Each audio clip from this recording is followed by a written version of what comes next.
Chapter 146. I'm better than you.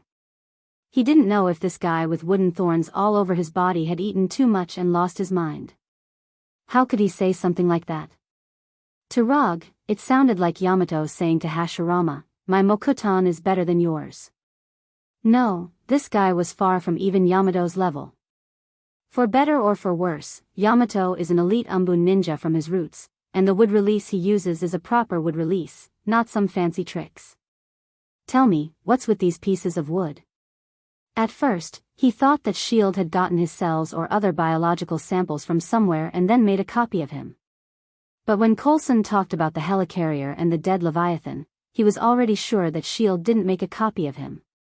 The wooden thorns that killed the helicarrier and the Leviathan were indeed grown from his body when he performed the cutting technique.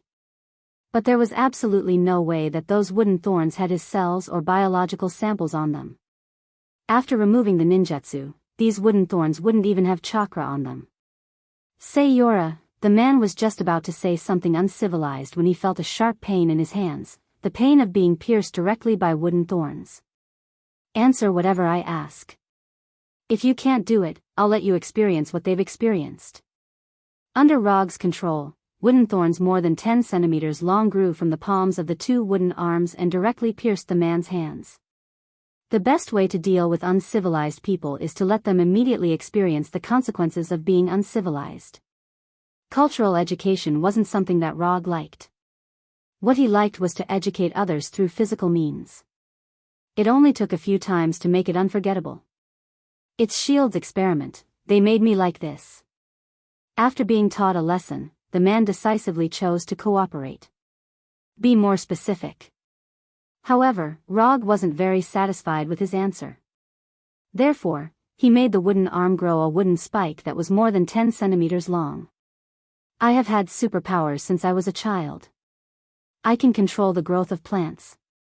Later, I used vines to kill a few people, and I was caught by S.H.I.E.L.D. I was locked up in a special prison until a few months ago when they took me out and injected me with a special drug called seed. In the beginning, I could only grow plants like grass and vines on my body. They injected me with several different seed potions, and then I was able to grow wood from my body.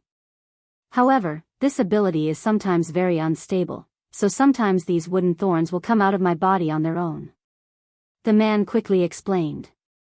After he finished speaking, he looked at the small wooden thorns on his hand.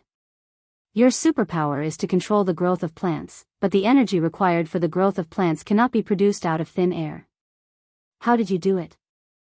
Even when he used wood release, he had to consume a large amount of chakra to achieve the effect of controlling the wood or making it grow.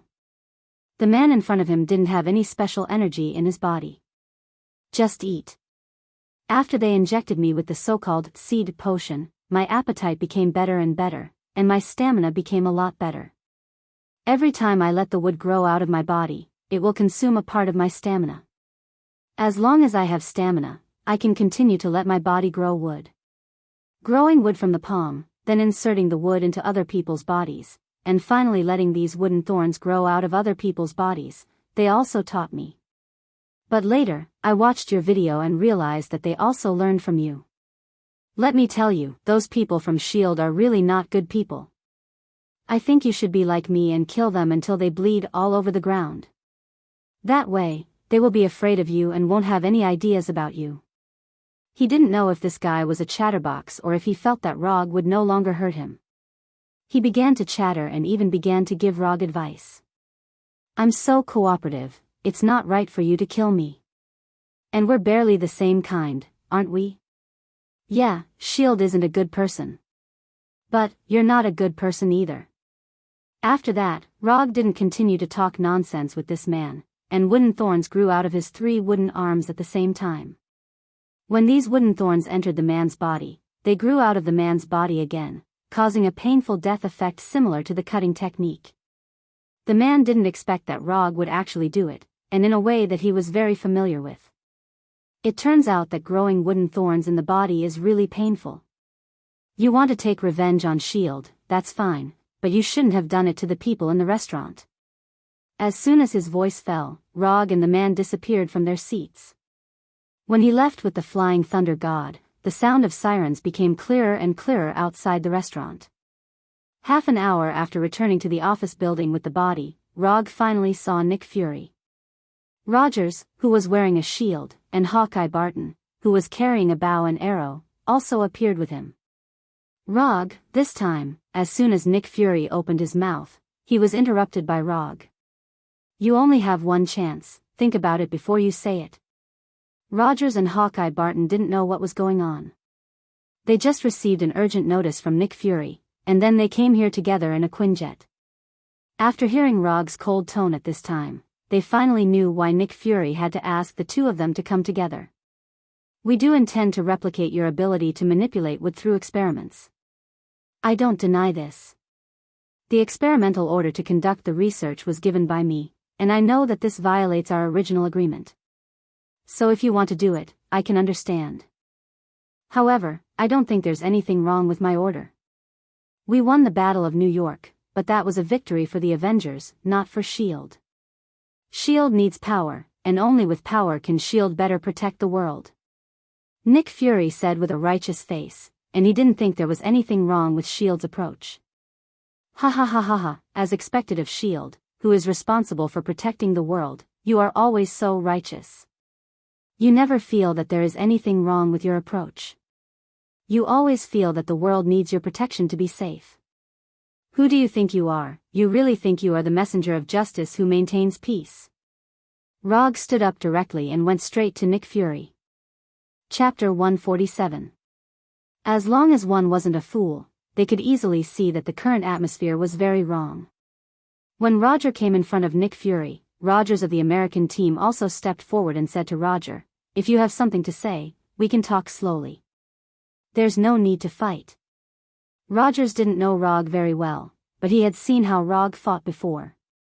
Therefore, he was certain that once Rog made his move, no one here could stop him.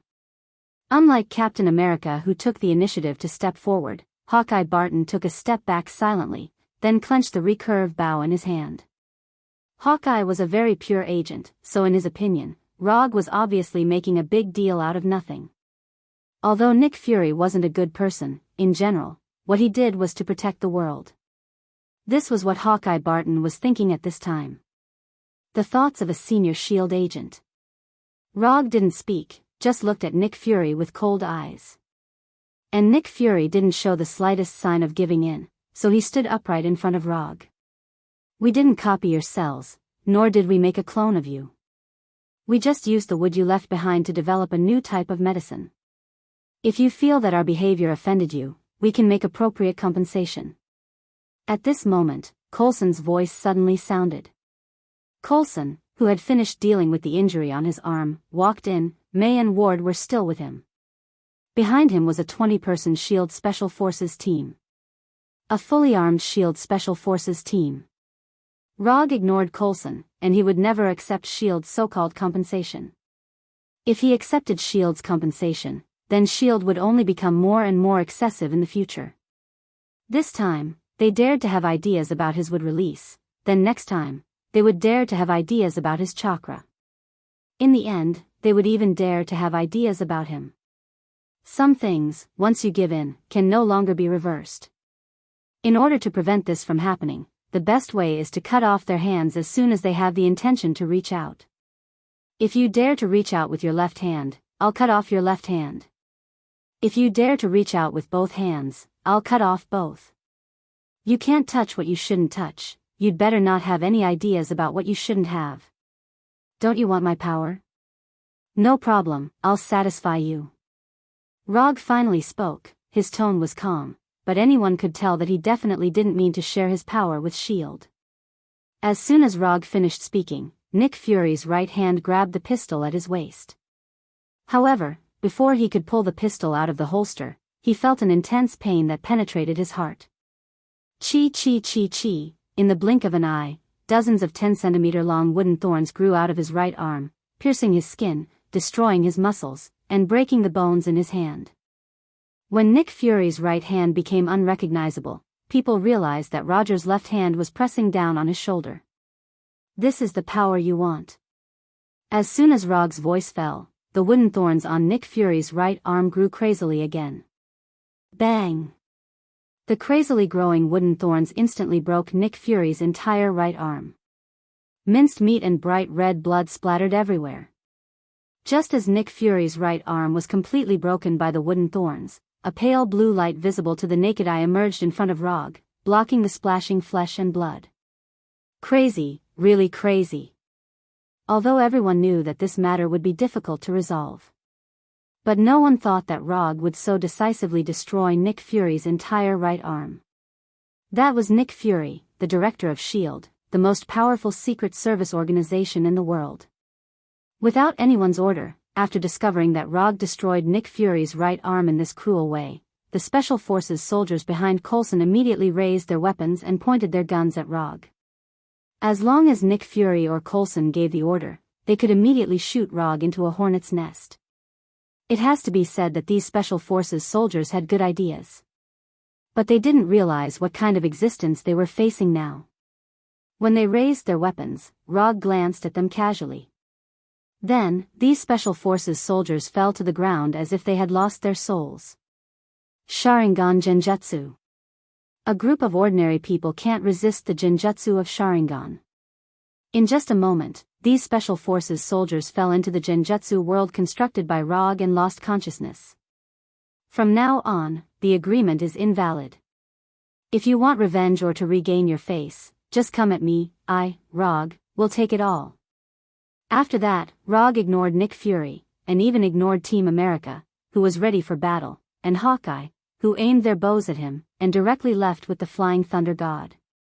The good relationship with S.H.I.E.L.D., from this moment on, was completely over. But Rog didn't have any regrets. S.H.I.E.L.D. is indeed very strong, and it can even be said that it is the strongest secret service organization at present. But so what?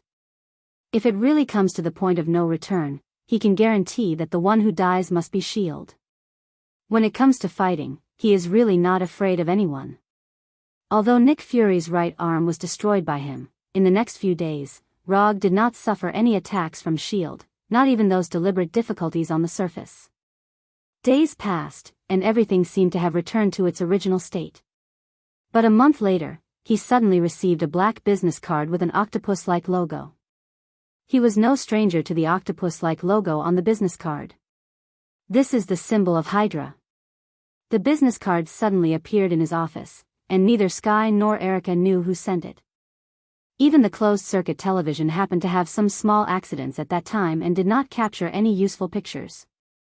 Boring desire to show off. Rog certainly knows why Hydra's people sent business cards in this way. They just want to tell him that they are strong and can enter and leave his office at will. In this regard, his answer was to throw the business card directly into the trash can. It was up to them whether they wanted to appear or not.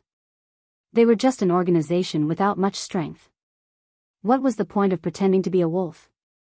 After dealing with this trivial episode, Rog left the office with the Flying Thunder God and came to Dr. Connor's experiment.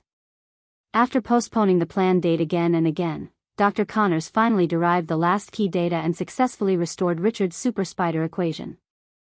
Chapter 148. After transmitting to the laboratory, Rog did not go directly to Dr. Connors, but came to Punisher Frank. Go and prepare a set of professional anti-eavesdropping devices and a new hidden monitoring system. The equipment the company is running now is not good. Some cockroaches have mixed in. Professional matters should be left to the professionals. And Frank the Punisher was such a professional. In terms of fighting power, Punisher may not be as good as Abomination Bronsky. But in terms of practicality, Abomination is not as good as Punisher. What did it mean to be a professional tool? A Punisher was it? No problem, give me a day. Although Punisher only knows how to fight and kill most of the time, he has many special channels that Rog does not have. It is not difficult for him to get a set of professional eavesdropping and monitoring equipment. After instructing Punisher, Rog found Dr. Connors, intending to see the final version that Dr. Connors had developed. Richard is really a genius. His method of using a specific gene-locking equation is perfect. When Rog arrived, Dr. Connors took out a few mutant spiders and then opened his right sleeve. I improved my own equation according to his equation, and the effect was better than I thought. My right hand is really restored. It's not a temporary recovery, it's a real recovery. The whole biological tissue structure of the right hand has been completely stabilized and will no longer disappear because of the disappearance of the serum effect. Dr. Connors waved his right hand excitedly at Rog, and his face showed a childlike look of joy. The dream that he had longed for all his life was finally realized. This wonderful feeling could not be described in words. I saw it, but this is not what I want. After spending so much time and money, what Rog wanted was not a serum for severed limb repair. What he wanted was Super Spider's serum, the kind that could turn people into Spider-Man. Of course, I'm ready for what you want, but there's one thing I need to tell you in advance. Because Richard's equation is based on genes, the equation developed now has not been tested on normal human beings. I conducted some animal experiments, and the results were similar to the calculated data. However, humans are different from animals after all. Whether the serum can take effect in the human body or whether there will be any side effects after it takes effect, I'm not sure yet. After saying that, Dr. Connors brought out a transparent box that was 1 meter square. The rat inside is a test subject that has been injected with the Super Spider serum. Although it can't spit silk like a real spider, its strength, speed, sensitivity, cell vitality, self-healing ability, and a series of other data have undergone a qualitative change. If it was released, it could become the king of rats in New York. No, the king of rats in the entire world. Dr. Connors said excitedly. Looking at the test subject in the transparent box that was so flexible that it didn't look like a lab rat at all, Roger slowly said, I gave you a blood sample last time. Have you figured out the matching equation? The blood sample Rog was talking about was of course not his blood sample, but Gwen's. He had no interest in becoming Spider-Man. And compared with Spider-Man's superpowers, aren't ninjutsu and Kekkei Genkai more delicious? It's done, but it's still the same sentence. This serum is specifically matched with genes, so it hasn't been tested on humans yet. I'm not sure what the final effect will be. Dr. Connors didn't know who the blood sample was, but he knew that it was a woman's blood sample. Under normal circumstances, there was no problem with this serum. After all, Dr. Connors just modified the part of the matched genes inside to another person's. However, scientific experiments have their own buff of uncontrolled experiments. Especially those that have not been tested on humans. For example, a certain big green guy was born in this way. Is there any way to skip the part of human experiments to determine the effect, or directly use experimental data for accurate simulation? It was an immoral thing to risk Gwen directly, so he would never do it before determining the effect of the serum. Yes. In my previous laboratory, there was such an instrument that could conduct computer simulation of biological experiments. I mean my lab in the Osborne group, not the one in the sewers. But even if I use that instrument for simulation, I need detailed data of the experimental target, the more detailed the better, and the simulation is always only an experimental data, which does not represent the results of the real human experiment. The simulated experimental data is always just the simulation effect. No one can guarantee whether the real experimental results will be the same as the simulated results. I'll deal with the instrument and data. You continue to check the equation. I don't want any problems with the equation. Do you understand? There is only one Gwen in the world, which means he has only one chance. If the experiment fails, his plan to create Spider-Gwen will fail completely. After continuing to communicate with Dr. Connors for a few minutes, Rog returned to the office with the Flying Thunder God. He didn't need to do it himself to get the experimental simulation instrument out of Oscorp. This kind of heavy work, there is Abomination. At most, he can give Abomination a few more shadow clones, which is enough to face any situation. 3 days later, the famous Oscorp building suffered a serious violent invasion. A large number of laboratories were destroyed, including the laboratory of Dr. Connors, the former head of the interspecies laboratory. When Dr. Connors saw Abomination with the experimental simulation instrument, his eyes were not on the experimental instrument, but on Abomination. This kind of body, this kind of power, this is simply the perfect masterpiece of the Creator. In the eyes of others, Abomination is like a monster. In the eyes of Dr. Connors, it is as moving as an angel. Is that why he has no interest in my lizard serum?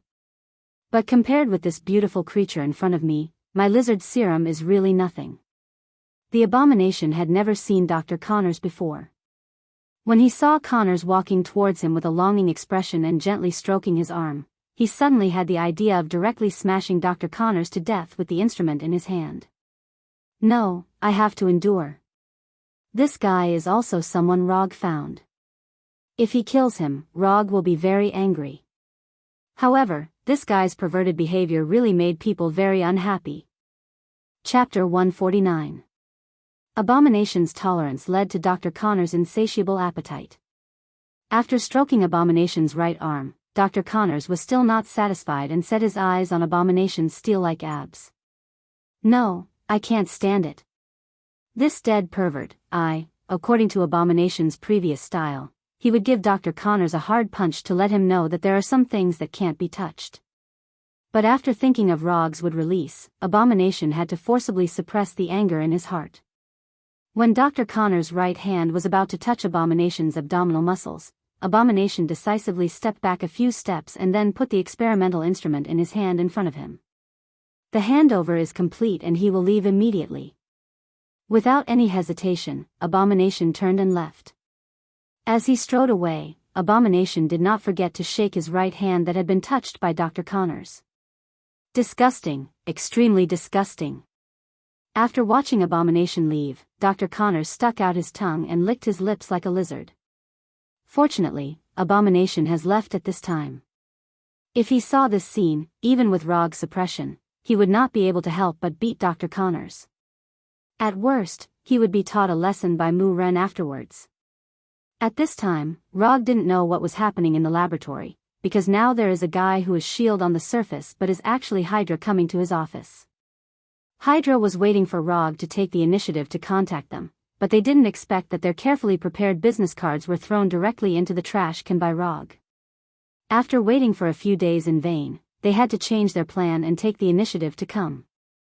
Now sitting in front of Rog is Brock Rum, captain of S.H.I.E.L.D.'s Quick Reaction Special Forces. Of course, compared with this identity on the surface, his other identity is a little more famous. Hydra's Crossbones. You dare to come to me directly as Hydra, it seems that you are going to end your hibernation.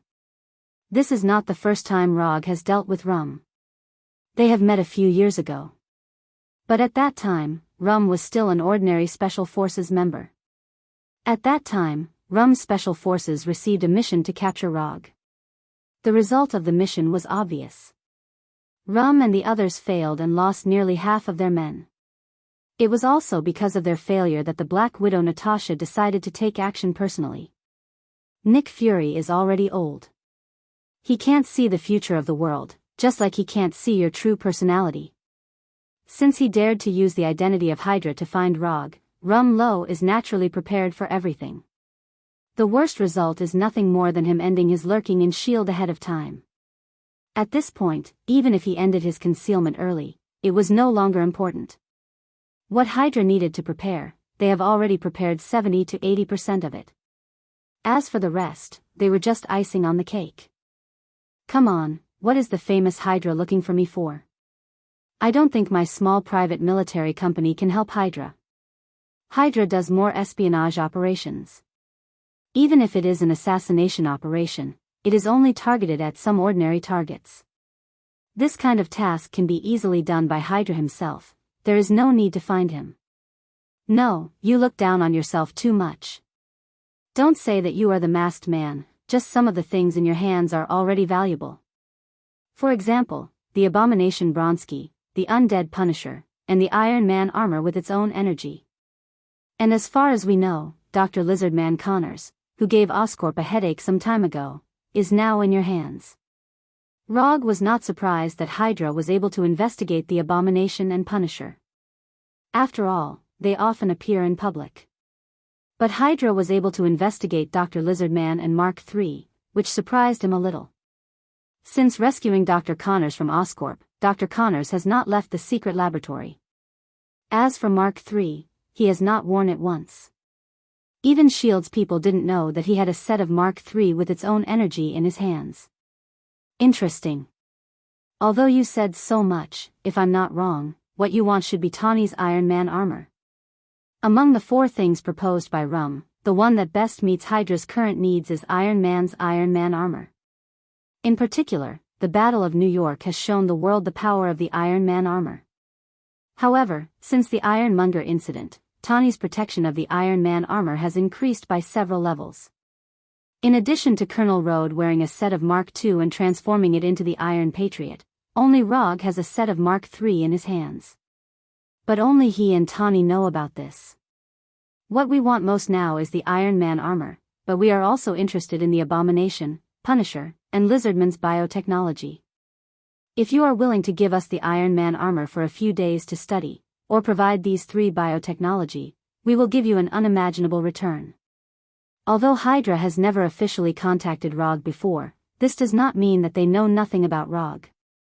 Since Rog's sudden appearance in New York a few years ago, especially after he defeated S.H.I.E.L.'s several arrests, Hydra began to secretly investigate his information. On the surface, Rog seems to be a person who doesn't have much pursuit of money, power, and beauty. But after careful analysis by the psychologists inside Hydra, they can basically determine that Rog is just relatively well controlled.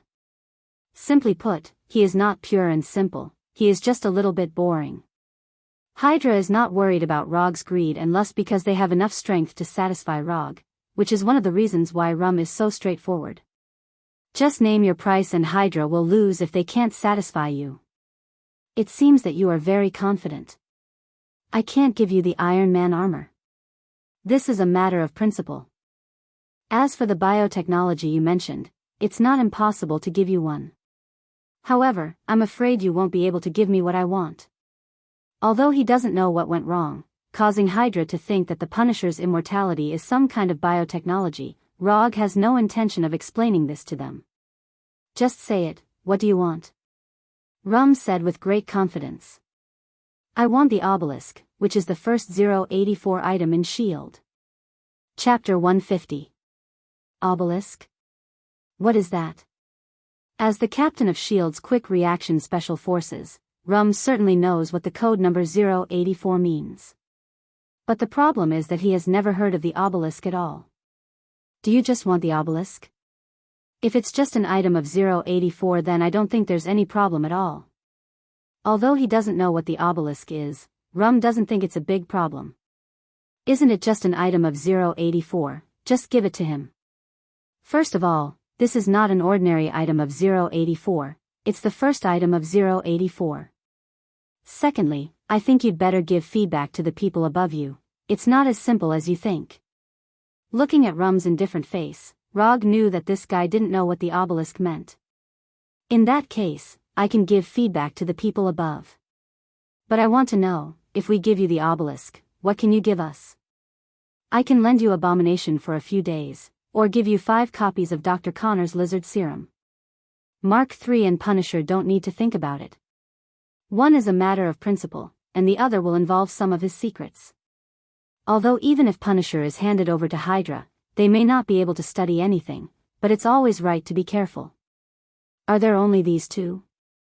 Rum or Hydra, what they want most is Tawny's Iron Man armor. If they have Tawny's Iron Man armor, they can reverse engineer a lot of good things with their technological level and research and development level. Tawny's Iron Man armor is not just a weapon, but a systematic technological product. Weapon system, power system, flight system, operating system, arc reactor, any system on the Iron Man armor has an incomparably broad application scenario. If used well, the Iron Man armor can even directly improve Hydra's overall technological level. Now I can only choose one of the 2. If you have more things that interest me, I can give you both directly. Rum left Rog's company. Although he didn't get the Iron Man armor he wanted most, the research opportunity of Abomination and Lizard Serum were also good gains. Of course, the prerequisite for all of this was that they could obtain the obelisk. After Rum left, Rog picked up the phone on the desk and called Sky and Erica into his office. From today onwards, Erica, you're responsible for teaching Sky how to fight. Erica had no objection to Rog's arrangement, and directly nodded in agreement. But Erica's agreement didn't mean that Sky would agree too. I don't want to. I'm a hacker. I don't need to learn fighting. Sky directly rejected Rog's proposal. You have no right to refuse unless you can beat me or Erica. In addition, learning how to fight is also to allow you to see your parents as soon as possible.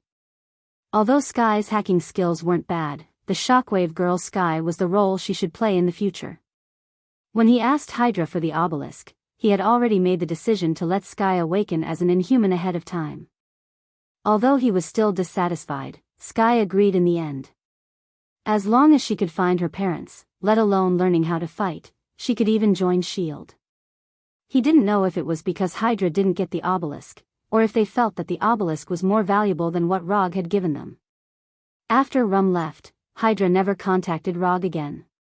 Rog didn't care about this. The obelisk can awaken Sky as an inhuman, but it's not the only way. Even without the obelisk, he has other ways to get the Terrigen crystal. Hydra didn't contact Rog again, and Rog didn't bother to pay attention to these guys who were doomed to fail.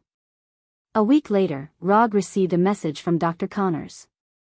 The spider serum suitable for Gwen has completed thousands of simulation tests without any abnormal reactions that should not have occurred. After the Flying Thunder God came to the laboratory, Rog took a finger-sized syringe from Dr. Connors. Although it has undergone enough simulation tests, I still have to say, use it with caution. Rog nodded, then left the laboratory and returned to his office. After returning to the office, Rog sat in a chair without saying a word. More than 10 minutes later, he called Gwen. What should be faced, must always be faced. More than an hour later, in a Chinese restaurant that had just opened a few months later, Rog saw Gwen dressed particularly well. Why did you ask me to dinner so suddenly? Gwen asked. Rog helped Gwen pull out the chair, then returned to his seat and said, let's eat first, then we'll talk about it. Gwen looked at Rog suspiciously, and then she found that they were the only two guests in the restaurant. After enjoying a pure Chinese meal with Gwen, Rog said to Gwen, I asked you out tonight to tell you my true identity. In addition to being the president of an internet company and a logistics company, I have other identities. As soon as Rog finished speaking, Gwen replied, I know. Your real identity is actually the president of a private military company. My dad secretly investigated your identity and told me to stay away from people like you. Is there something wrong? That's not what I want to say. Yes, I also have a private military company, but that's not the point.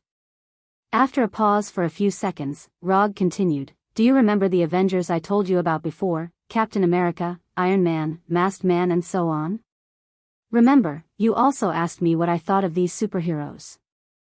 Gwen's tone became a little excited.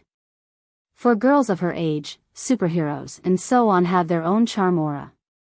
I am the Masked Man. Rog said directly. You? Masked Man? If it weren't for the serious expression on Rog's face now, Gwen would definitely think he was joking. Yes, I am the Masked Man. After that, Rog directly used the psychic technique to summon the 3 Tomo mask and thunder round fan. These things should be able to prove my identity more or less. After seeing Rog summon the mask and thunder round fan in a strange way, Gwen was stunned. Although there have been many people imitating the Avengers in the world since they were exposed. More than once, Gavin had seen those imitators with round fans and masks wandering around the streets. But after all, they are just imitators, not the real Masked Man. Rog is the real Masked Man. Chapter 151. Gwen looked at the mask and round fan that Rog put aside, and silently looked at Rog for a while.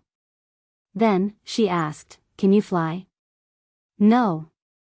Rog replied directly. But when you fight aliens, you can fly. Gwen pointed to the round fan on the side and continued to ask. It's just the round fan that can fly, I just stepped on it, I can't fly. Although the development of things was somewhat different from what he expected, he still explained patiently.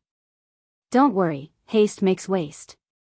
No, why do I want to eat hot tofu? Then can you fly once for me to see? Gwen seems to be particularly interested in the issue of flying. Here. Although there are only 2 of them in the restaurant, it is obviously not a good place to fly. Go outside. Although Rog doesn't know what Gwen wants to do, he doesn't mind meeting Gwen's small request. Outside the restaurant is a busy street, which is not a suitable place to fly, so Rog took Gwen directly to the rooftop of the restaurant. How do you know you can come up here? Why are there no waiters in the restaurant? After following Rog to the roof, Gwen asked in confusion. I bought this building and the restaurant is mine. I let them get off work early. After that, Rog threw the round fan in his hand out. Under his control, the round fan that was thrown out drew a beautiful arc in the air and then flew back to him. Do you want to experience it? Roger went straight to the top of the circular fan, then turned his head and asked Gwen. Gwen came to the round fan excitedly. Before she could turn around, she was picked up by Rog. If you stand like this, it's easy to fall. After that, Rog directly controlled the round fan to fly out. In order to take care of Gwen's feelings, Rog did not let the round fan show the extreme flying speed, but like a surfboard in the sea, he kept passing from the roofs of the buildings. Although Rog can't swing around the buildings like Spider-Man, he can do a more exciting flying experience. Since the round fan started flying, Gwen involuntarily hugged Rog's neck, nervous like a person who is afraid of heights sitting on the most exciting vertical roller coaster. Do you want to experience something more exciting? After flying for a few minutes between the buildings, Rog asked Gwen. At this time, although Gwen didn't answer Rog, she nodded firmly. Since Gwen wants to play, then play with her once. The round fan began to fly high, and the buildings in New York began to shrink rapidly. At the same time, Roger wrapped himself and Gwen with his chakra coat. To him, this height did not affect him in any way. But Gwen is different, she is just an ordinary person. After flying to a height of thousands of meters, the round fan stopped climbing and suspended in the air. Just as Gwen was about to ask Rog suddenly jumped forward and left the round fan directly. Under the influence of gravity, Rog and Gwen began to fall rapidly in a free-falling state. Along with them falling together, Gwen screamed at an alarming frequency. Ah! The real extreme bungee jumping only needs to be experienced once and it will be unforgettable. The small New York began to grow rapidly, and the buildings that were originally just a bright spot became clearer and clearer. Looking at the ground getting closer and closer, Gwen's hands also hugged Rog's neck harder. 500 meters, 300 meters, 100 meters, 50 meters, just after Gwen closed her eyes nervously, the strong sense of weightlessness suddenly disappeared. You can open your eyes now. After hearing Rog's voice, Gwen opened her eyes and looked around in confusion. When they were about to fall to the ground, Rog's flying thunder god teleported to the top of a building with a flying Thor technique, safely ending this high-altitude extreme bungee jumping trip. Do you superheroes usually play so crazily? After being put down by Rog, Gwen patted her chest with lingering fear. Bungee jumping is already a thrilling thing, let alone this kind of extreme bungee jumping with no protective measures. It's okay, what we usually do may be a little more thrilling than this. I've just experienced it, and I've played with it, so it's time to get to the point. In fact, I asked you out tonight, in addition to telling you my true identity, there's another thing. After that, Rog took out the syringe that was only the size of a finger. What's inside is a strengthening serum, and it's a strengthening serum specially configured for you. After the injection, you will have strength, speed, and agility beyond ordinary people, and you will have some super perceptive abilities that you can't imagine. Simply put, after the injection, you will also become a superhero. Rog raised the syringe in his hand and said solemnly. After the injection, I can become a superhero? Yes. As soon as Rog finished speaking, Gwen raised her right hand and wanted to take the syringe in his hand. Wait a minute, there are some things I need to tell you in advance. This serum is specially made for you, so it has not been subjected to any human experiments. You have also interned at Oscorp for a while, so you should understand what this means. Moreover, once you become a superhero, it will mean that you will say goodbye to the life of ordinary people. You may think that becoming a superhero is a particularly cool thing now, but the truth may be completely different from what you think. I was going to secretly inject you, but I still think it should be up to you to make this decision. After making sure that Gwen had completely understood, Rog handed her the syringe in his hand that could change Gwen's fate. Why did you make such a strengthening serum for me? Or, why do you want me to be a superhero? After taking the syringe from Rog, Gwen looked up at Rog and asked very seriously. Because I need you. I need a superhero, Gwen. Rog also replied very seriously. You need me? Yes. I need you. After hearing Rog's affirmative answer, a smile appeared on Gwen's face. Then, she directly inserted the syringe into her left arm. I believe you. Rog thought that Gwen would think about it for a while before making a decision, but Gwen gave him a direct answer with practical actions. Chapter 152. You trust me so much? It has to be said that Gwen's decisiveness scared Rog a little. Were all young girls these days so bold and daring? Times have really changed. Intuition. I believe you won't harm me. And if you don't want me to know, with your ability, you can do it without me knowing. You respect my choice, so I believe in you. After speaking, Gwen threw away the syringe that had been used, with an aura of everything under her control. Rog did not speak, but sighed slightly helplessly, and then said, in the future, don't trust others so easily.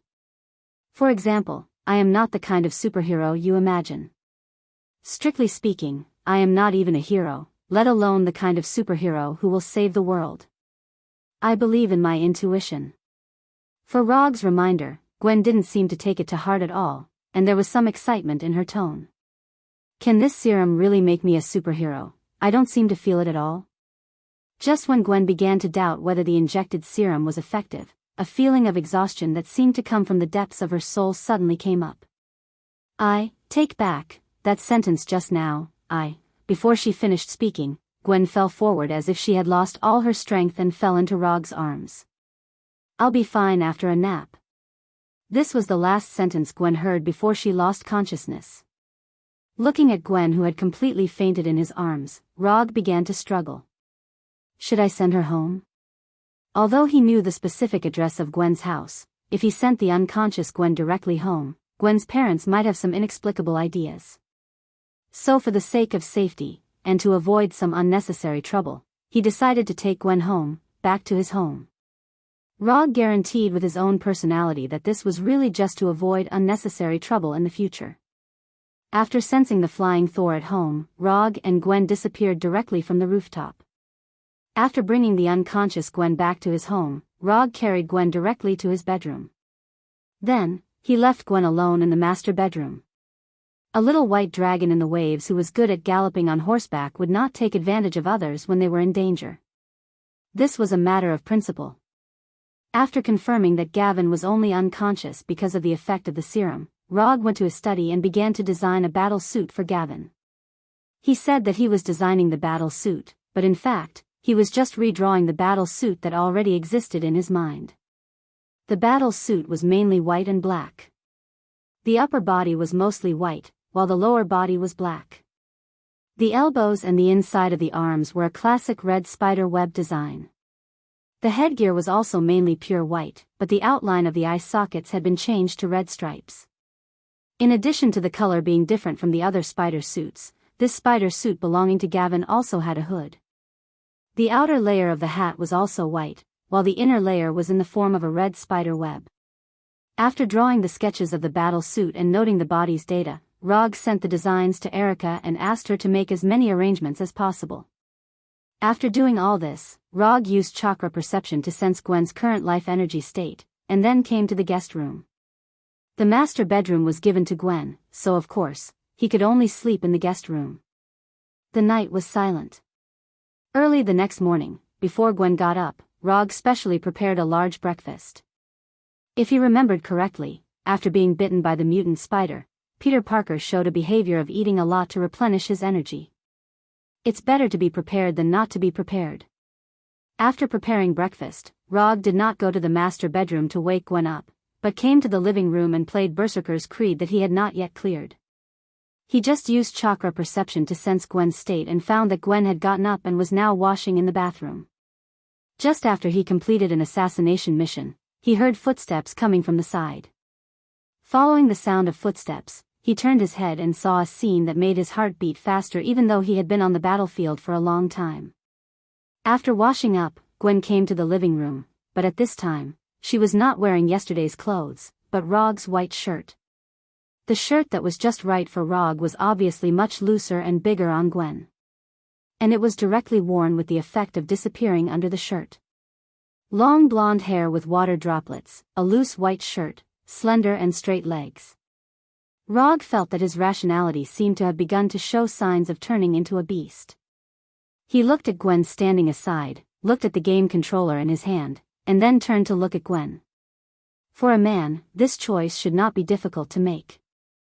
Breakfast is on the table, I will finish the level in front of me first. After that, Rog once again put his eyes on the screen in front of him, and his fingers pressed frantically on the game controller. After hearing Rog's words, Gwen was stunned for a moment. After seeing that Rog really put all his attention on the screen, she suddenly became angry.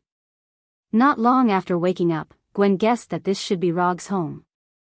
After discovering this, she was a little happy. However, after finding that she was still wearing yesterday's clothes, her good mood disappeared in an instant. After washing up, he changed into a new set of clothes, only to receive such a reply from Rog. "You, humph." Gwen snorted with dissatisfaction, then turned and walked towards the bedroom. Breakfast? Who would be in the mood to eat breakfast now? Gwen, who turned and walked towards the bedroom, did not find that Rog, who had always rejected the game, had silently opened Sharingan at this time. The process of the plot was directly skipped. The enemies were all killed. After opening Sharingan, Rog showed a far better game level than usual. When the last target character was killed, he directly teleported to the bedroom with the Flying Thunder God. It was not until his figure completely disappeared that the game controller fell to the floor. More than an hour later, Rog, who had changed his clothes, and Gwen appeared in the dining room and ate the breakfast that should have been finished more than an hour ago. "Do I need to eat so much in the future?" Gwen frowned and asked. She found that her appetite at this time had seriously exceeded her usual level. But even so, she still didn't feel full. "No. It's just for a few days, and it will return to the original situation later." After getting a positive answer from Rog, Gwen slightly put down the fear of becoming fat and enjoyed the breakfast carefully prepared by Rog. Chapter 153. Wait, isn't there something wrong? After a few minutes, Rog realized that there seemed to be something wrong with the scene just now. It should be that she hasn't galloped for a long time, so her reaction was a little slow. But fortunately, Gwen didn't seem to notice this.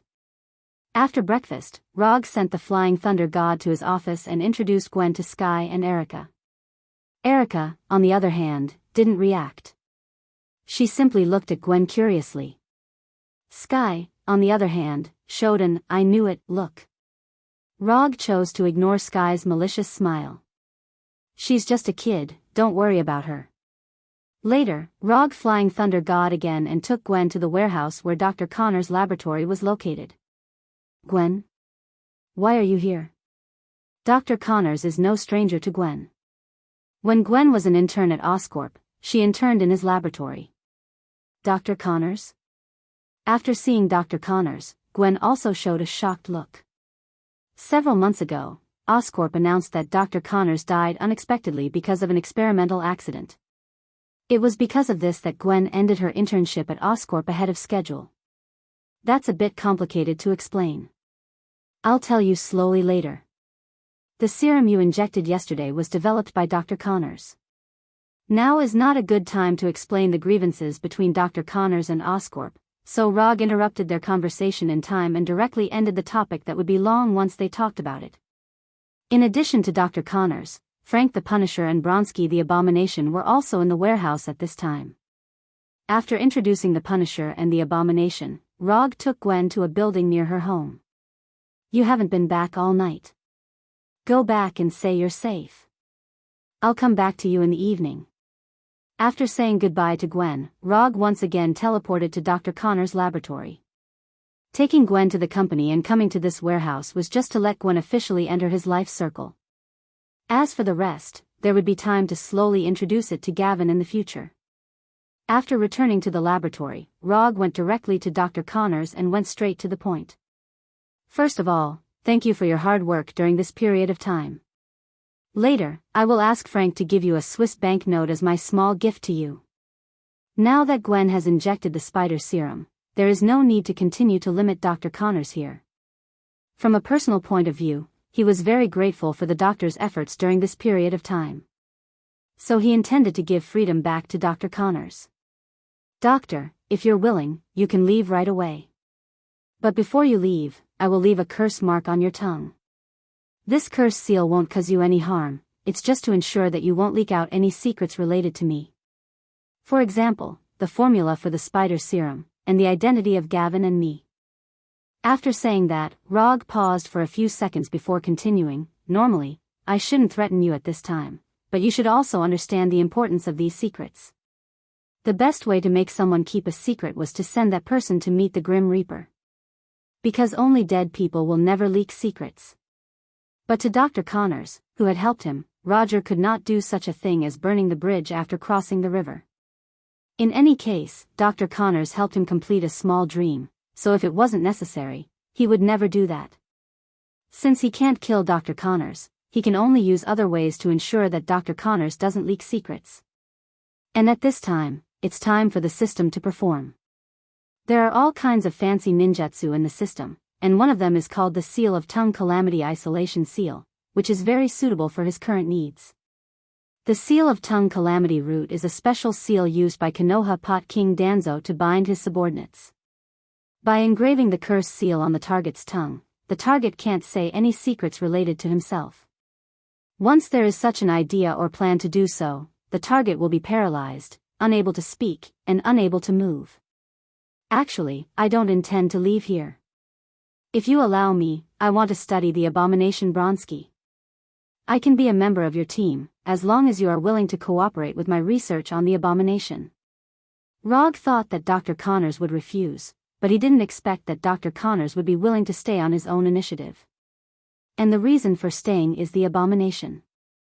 If I remember correctly, they just met some time ago, right? Did something happen between them? Or is it because of the attraction of the same color? The green-skinned abomination and the green-skinned Dr. Lizard, it seems that they really may be attracted to each other. While waiting for Rog's consent, Dr. Connors looked at the abomination in the corner of the warehouse, and then stretched out his long tongue with obvious lizard characteristics and licked his lips. After witnessing Dr. Connors' inadvertent move, Rog thought of a mixed-gender character with the same fanatical scientific research spirit. Well. Okay. If you need, I can let the abomination cooperate with your experiment. But the premise of the experiment is that you can't threaten the safety of the abomination's life, nor can you cause serious psychological trauma to him. He has been stimulated before, so his psychological endurance may be a little fragile. Rog agreed to Dr. Connors' request, and the addition of Dr. Connors can also make up for the team's technical disadvantage. As for the abomination, Rog doesn't think he will have any opinions about it. After dealing with the issue of Dr. Connors' departure, he returned to his office with the Flying Thunder God and thought about what to do next. Although Gwen has been injected with spider serum, there is still a long way to go before she becomes a real Spider-Gwen, so she still needs to be trained a little. But before that, he had to prepare all the equipment that Gavin needed.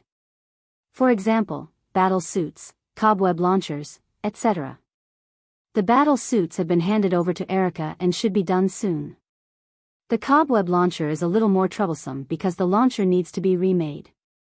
As for the sticky solution in the launcher, Oscorp just happens to have the right one. It seems that someone will have to go to Oscorp again. The last time it was the abomination who went to get the instrument, so this time it will be the Punisher. Rog feels that he likes Oscorp more and more. Chapter 154. The matter of the spider web mucus is easier to solve, but for the launcher, you need to find a professional. Although Dr. Connors has the title of a doctor, he is only good in the field of biotechnology. Spider web launcher, a typical technological product, is obviously not within his research scope. Fortunately, Rog happens to know a friend who is very good in the field of mechanical technology. If there are difficulties, look for Tawny. As long as it is something related to mechanical technology, looking for Tawny is the right thing to do. After dialing Tawny's phone and explaining the purpose of the call, Tawny simply agreed. For Tawny, the difficulty of creating a spider web launcher is similar to that of a toy in a middle school student's science and technology handicraft class. Although Tawny agreed to Rog's request, he also made a small request to Rog. If there is a chance, he would like to see Gwen. Tawny has known Rog for a long time, but he has never seen Rog so concerned about a girl. The nature of curiosity and gossip is not limited to girls. For Tawny's small request, Rog had no reason to refuse and agreed directly. Anyway, Tawny will see Gwen sooner or later, especially after Gwen really becomes a spider woman. In the afternoon, Erica came to Rog's office with a cardboard box. Inside the cardboard box was the spider suit that Rog specifically asked for last night. This is the only benefit left in the capitalist society. As long as you are willing to spend money, efficiency is not a problem at all. Not to mention just a piece of clothing, even if you want the main battle tank of the UA military, they will get it in the shortest time and then pack it up and send it to your home. The commissions for these days will be postponed for a week. If someone disagrees, cancel his order directly. After a few months of continuous efforts, Konoha Private Military Company has thoroughly established a foothold in this industry and has also made a lot of reputation. With the increase of fame, more and more customers have come to commission. But up until now, only Rog, the Punisher, and the Abomination had carried out the mission. The Punisher will go to Oscorp in the next few days, and the Abomination will cooperate with Dr. Connors to do some experiments. As for Rog himself, he had to complete Gavin's training as soon as possible. Therefore, for the next week, the Wooden Dummy Private Military Company would be in a situation where there would be no combatants. But even so, Rog had no plans to expand the company. What he wants is an elite organization like the Akatsuki, not the existence of a large number of people like the hidden villages. When the night came, Rog and Gavin appeared together in a Western restaurant that had just opened a few months ago, but had already become quite famous. After entering the restaurant, Gavin found that there were no guests here, just like the Chinese restaurant last night. "Is this also your restaurant?" Gavin asked thoughtfully. "Yes. I don't like to eat in restaurants that are too noisy, so I opened my own restaurant." Rog has several restaurants like tonight's Western restaurant, each of which focuses on a different category. For example, tonight's restaurant is dominated by classic French dishes. Is every superhero rich, such as Iron Man Tony Stark? Gavin changed the subject and continued to ask. No. In fact, having no money is a common phenomenon among superheroes. Like Tawny, he is a different kind. That being said, if superheroes want to make money, it's still easy. For example, the hero dolls and figurines that sold like crazy some time ago. Whether it's licensing or endorsement, as long as superheroes want to make money, a lot of companies will contact them in the first place. However, these superheroes don't seem to have a high desire for money. There are very few people like Rog who have always been eager for money. Be a common man, greedy for money, lustful, and righteous. This is the state of life that Rog wants. From the current point of view, he feels that he is doing quite well, at least he has not deviated too far from this life trajectory. When Gavin's delicate face became a little red because of the red wine, Rog ended the good French dinner and took her back to his home. Then, he took Gavin to his custom-made training room. This training room is not big, only 70 or 80 square meters. Although the area is not large, it is still very suitable for initial training. Change into this suit. After handing the black and white spider suit to Gavin, Rog returned to his room and changed into a comfortable sportswear. When he came to the training room again, he saw Gavin, who had changed into the spider suit. Except for not wearing a hood, Gavin is now perfectly in line with his imagination. This is Spider Gavin. After calming down a little, Rog came to Gavin and said seriously, "Although you have been injected with the spider serum, you have not fully adapted to the power of the serum and you have no combat experience. So, before you go out to save others, I will do some basic training for you." Good. Gavin didn't say anything and directly agreed. Growing up in a police family, she has a chivalrous heart since she was a child. If it weren't for her father's strict opposition, she would even become a righteous policeman like her father in the future. After watching various fighting videos for more than 10 or 20 minutes with Gavin in the training room, Rog said to Gavin, "Now, let's start the formal training." As soon as the voice fell, Rog took the lead in launching an attack. Although Gavin has no combat experience, the extraordinary physique and reaction given by the spider serum still made her instinctively resist. Rog has no intention of teaching Gavin fighting techniques. With the spider serum, Gavin doesn't need to learn those things. She just needs to be familiar with her current strength. Letting her watch the fighting videos was just to let her have a rough understanding of what close combat was all about. Attack, block, counterattack. As time went by, Gavin's movements became more and more agile, and the speed of her attacks became faster and faster. Under Rog's intentional control, Gavin quickly adapted to the extraordinary power brought by the spider serum and began to have the momentum of a superhero. But there is one thing he can't control. In order not to hurt Gavin, he didn't use any ninjutsu or weapons, even chakra is not used too much. But this kind of close combat fighting is destined to have a lot of intimate physical contact between them. Especially when both of them had drunk red wine. As a result, the atmosphere of the battle began to subtly change. The place of the battle gradually evolved from the training room to Rog's bedroom. This night is destined to be a restless night. Chapter 155. Happy days always pass very quickly. It has been almost a week since Rog started training Gavin. In this week, Gavin has changed from a person with no combat experience to a person who can fight with Rog. Of course, the premise of all this is that Rog does not use ninjutsu and genjutsu. Anyway, after this week's personal guidance, Gavin has met all the prerequisites to become a superhero. In general, everything is similar to Rog's plan. Except for the cobweb launcher he asked Tawny to make. A week ago, he asked Tawny to make a pair of cobweb launchers suitable for Gavin. And he made some small suggestions about the cobweb launcher. Then, he received a pair of cobweb launchers that seriously exceeded his expectations. The cobweb launcher made by Tawny is bracelet-shaped as a hole, with an interface to change the cobweb mucus at any time, and a variety of cobweb launch modes are set up. Rog only wanted an ordinary, pure cobweb launcher. But Tawny obviously didn't take his suggestion to heart. So he received a cobweb launcher with a variety of cobweb launch modes built in. In addition to the conventional cobweb launch, this pair of cobweb launchers also have rapid fire, electric shock cobweb, bouncing cobweb, separating cobweb, cobweb grenades, and a series of launch modes that he hasn't figured out yet. Regardless of whether these cobweb launch modes are useful or not, it's always right to install them first. This cobweb launcher, which is obviously from the mind of a boy in science and engineering, made him think of the spider suit that Tawny designed for Spider-Man in the future. The cobweb launcher was built by Tawny, and the cobweb mucus was built by Dr. Connors. To be precise, it should be improved by Dr. Connors on the basis of the viscous solution invented by Oscorp. After testing, the cobweb solution improved by Dr. Connors has a super high tensile resistance, and its load-bearing performance is also very good. Even the existence of Abomination, which is amazing, can swing around the building through the cobweb without worrying about the cobweb breaking.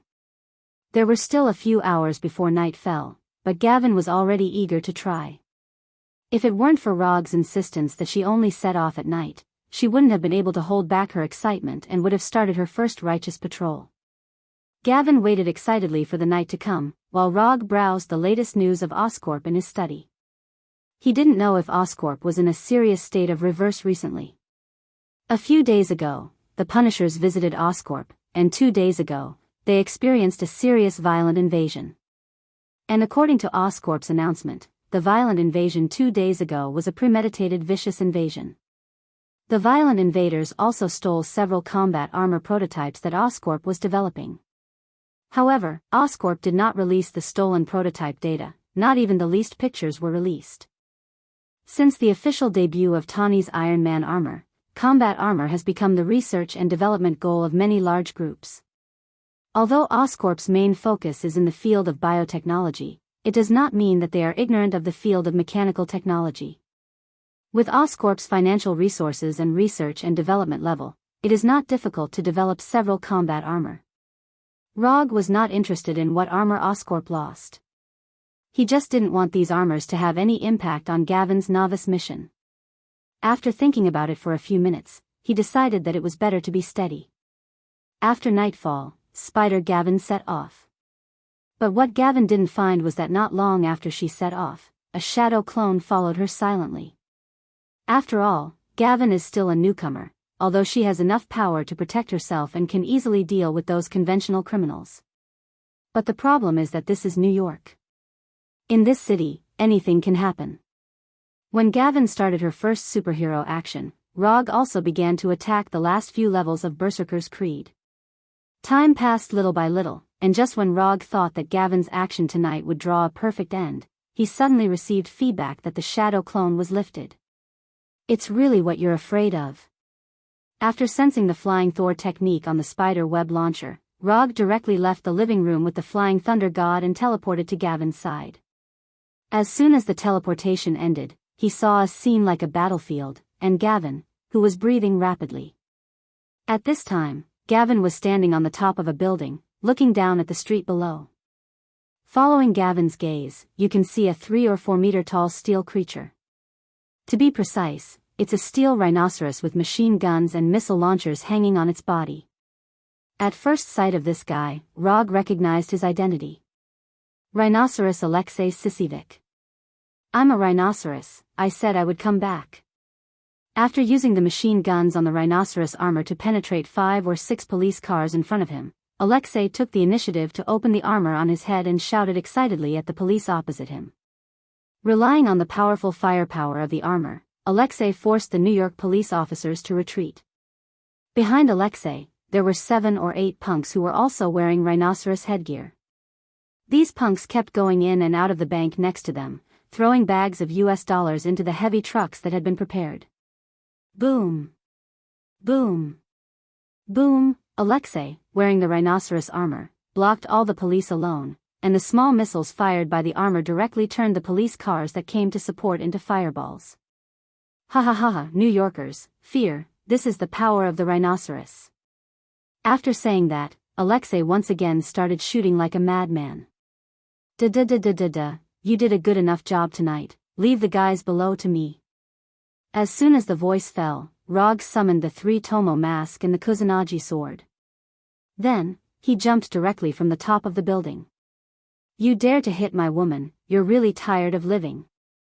To some extent, ROG is a very protective person. And protective means that he will give extremely cruel retribution to those who hurt the people he cares about. Under the influence of gravity, ROG came in front of Rhinoceros Alexei like a meteorite falling from the sky. Then, under the gaze of everyone around, he directly cut off the right arm of the rhinoceros armor. Lightning released Thousand Birds Blade. Chapter 156. In the blink of an eye, the right arm of the rhino armor, who had just been arrogant, was immediately cut off. It wasn't until the rhinoceros armor's thick metal right arm fell to the ground with a dull thud that everyone finally realized what had happened. A white mask with 3-tomo and a katana wrapped in electric current. He is the masked man. The masked man of the Avengers. Although strictly speaking, ROG is not a member of the Avengers. But in people's hearts, he is a member of the Avengers. Although this misunderstanding has been deeply rooted in people's hearts, ROG and the Avengers have no intention of explaining.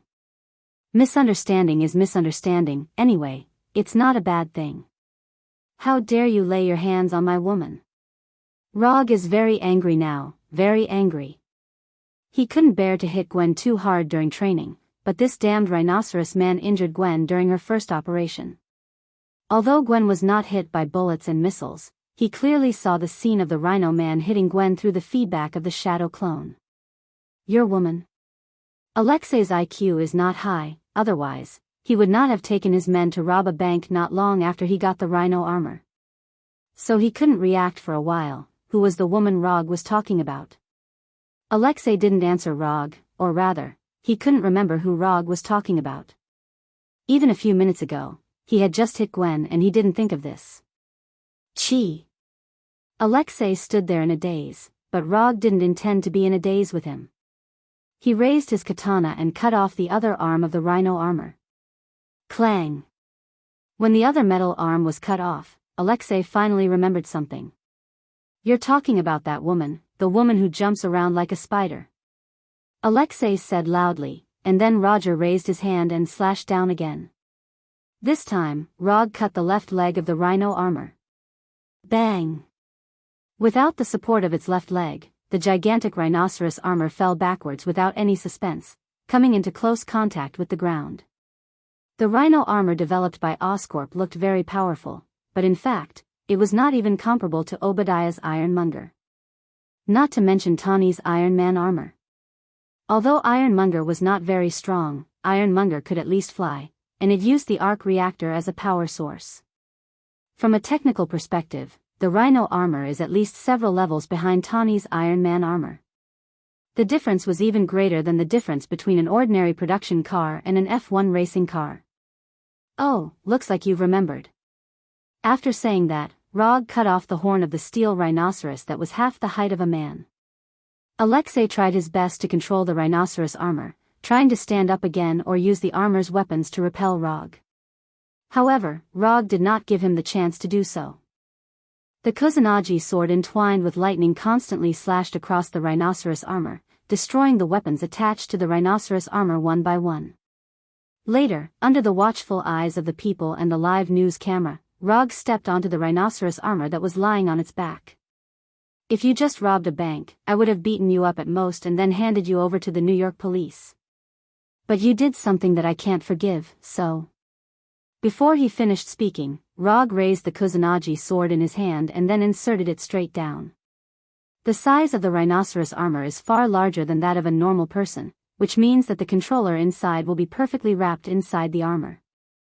Although it is impossible to see the inside of the armor, it is easy to guess where Alexei's limbs are in the armor by inferring from the position of Alexei's head. "This sword strike is because you sent her flying." The Kusanagi sword entwined with lightning pierced Alexei's left shoulder with great precision. A strong tingling and severe numbness caused by the electric current instantly spread throughout his body, and at the same time, he completely lost the ability to move his left arm. "This sword is because you put me in a bad mood." After pulling out the Kusanagi sword that pierced Alexei's left shoulder, Rog used the same method to pierce his right shoulder. Even if Alexei was a felon who returned to prison as if he was going home, after experiencing the pain twice in a row, he couldn't help but scream. It wasn't until this time that Alexei's companions finally reacted. They took out their weapons and aimed at Rog, who was standing on the rhinoceros armor.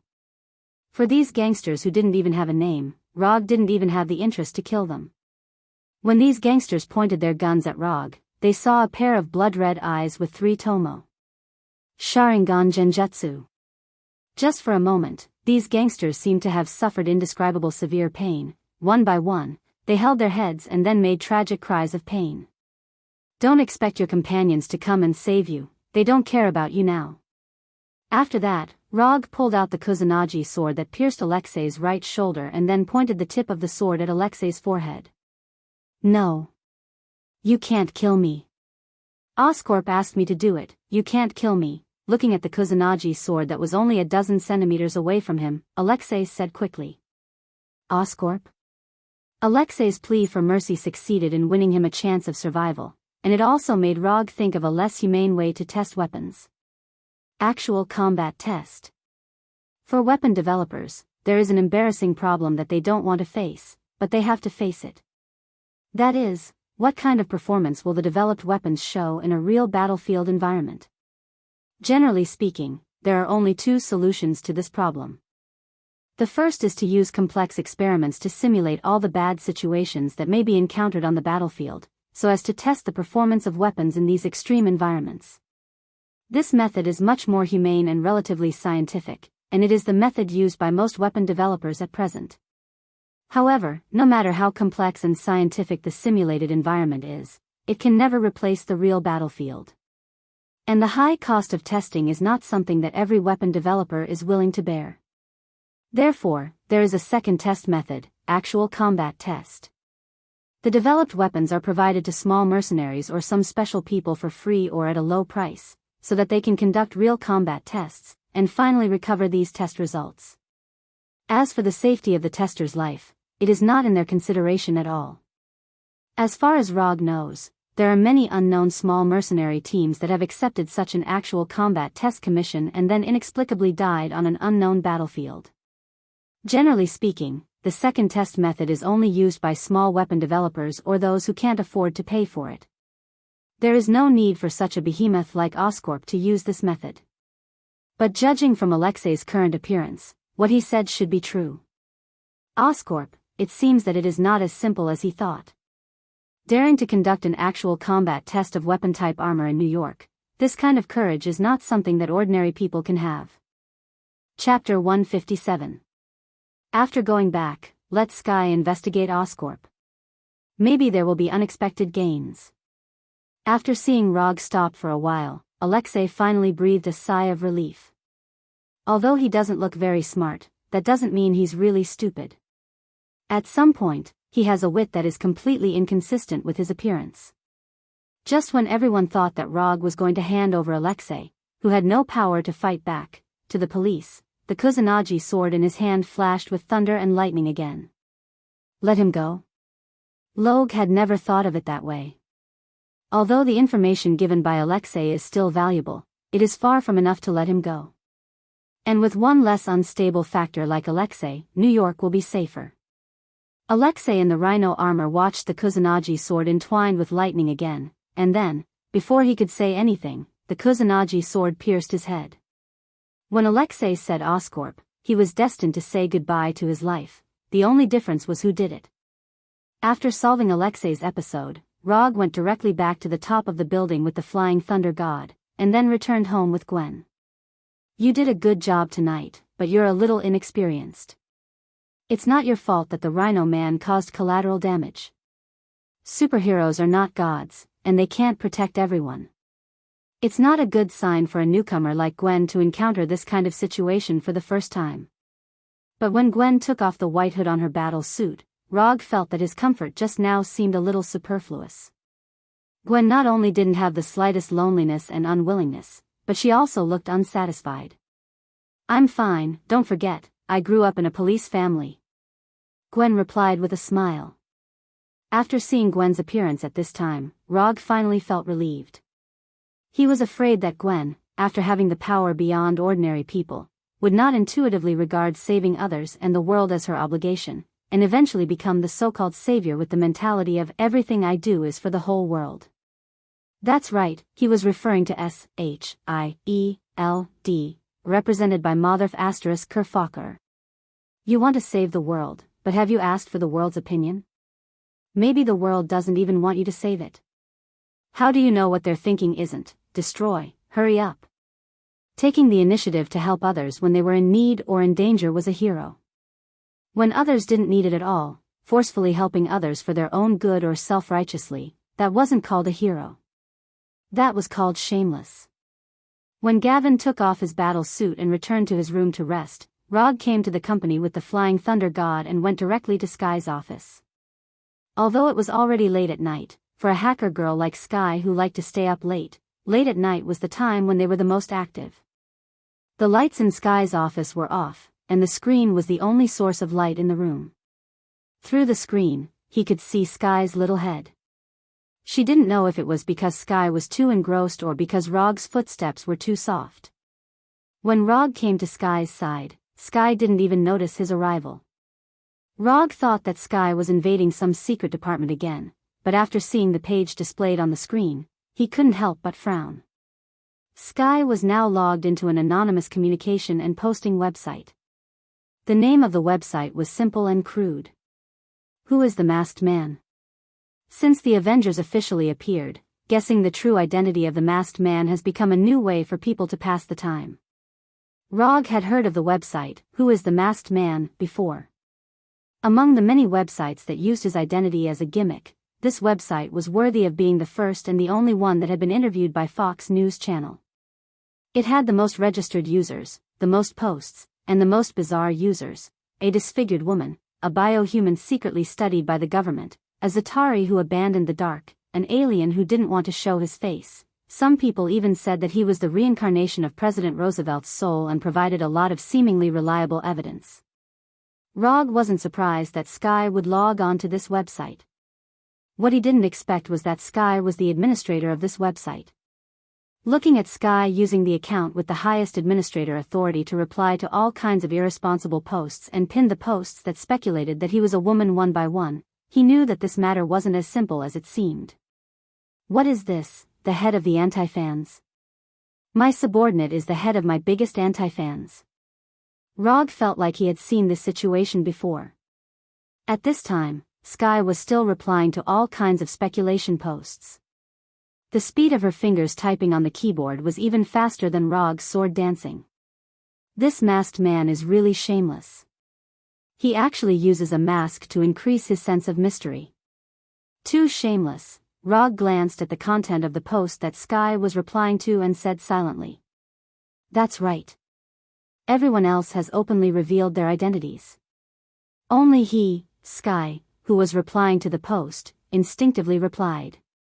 Then, she realized that something was wrong. Without the slightest hesitation, Sky's right hand swiped across the messy desk, and a metal kunai that looked exactly like the Thor appeared in her hand. The next second, the kunai flew towards Rog. Her reaction was very sharp, and she was very decisive. But it was useless. Although Rog was right next to Sky and he didn't dodge, the kunai still seriously missed its target and hit the wall behind him. Then, it was ruthlessly bounced away. "Why are you here?" After discovering that it was Rog, Sky closed the page and asked loudly, "Why can't I be here?" Rog answered calmly, "When did you get here?" "You just got here, right?" Sky paused for a moment and continued to ask.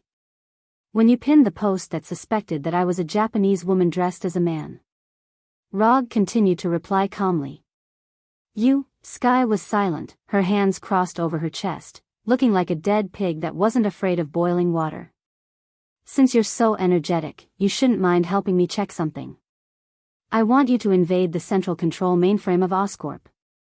I want to know all the projects that Oscorp has been researching recently. If you need external hardware support, I can let the Punisher or Shadow Clone assist you."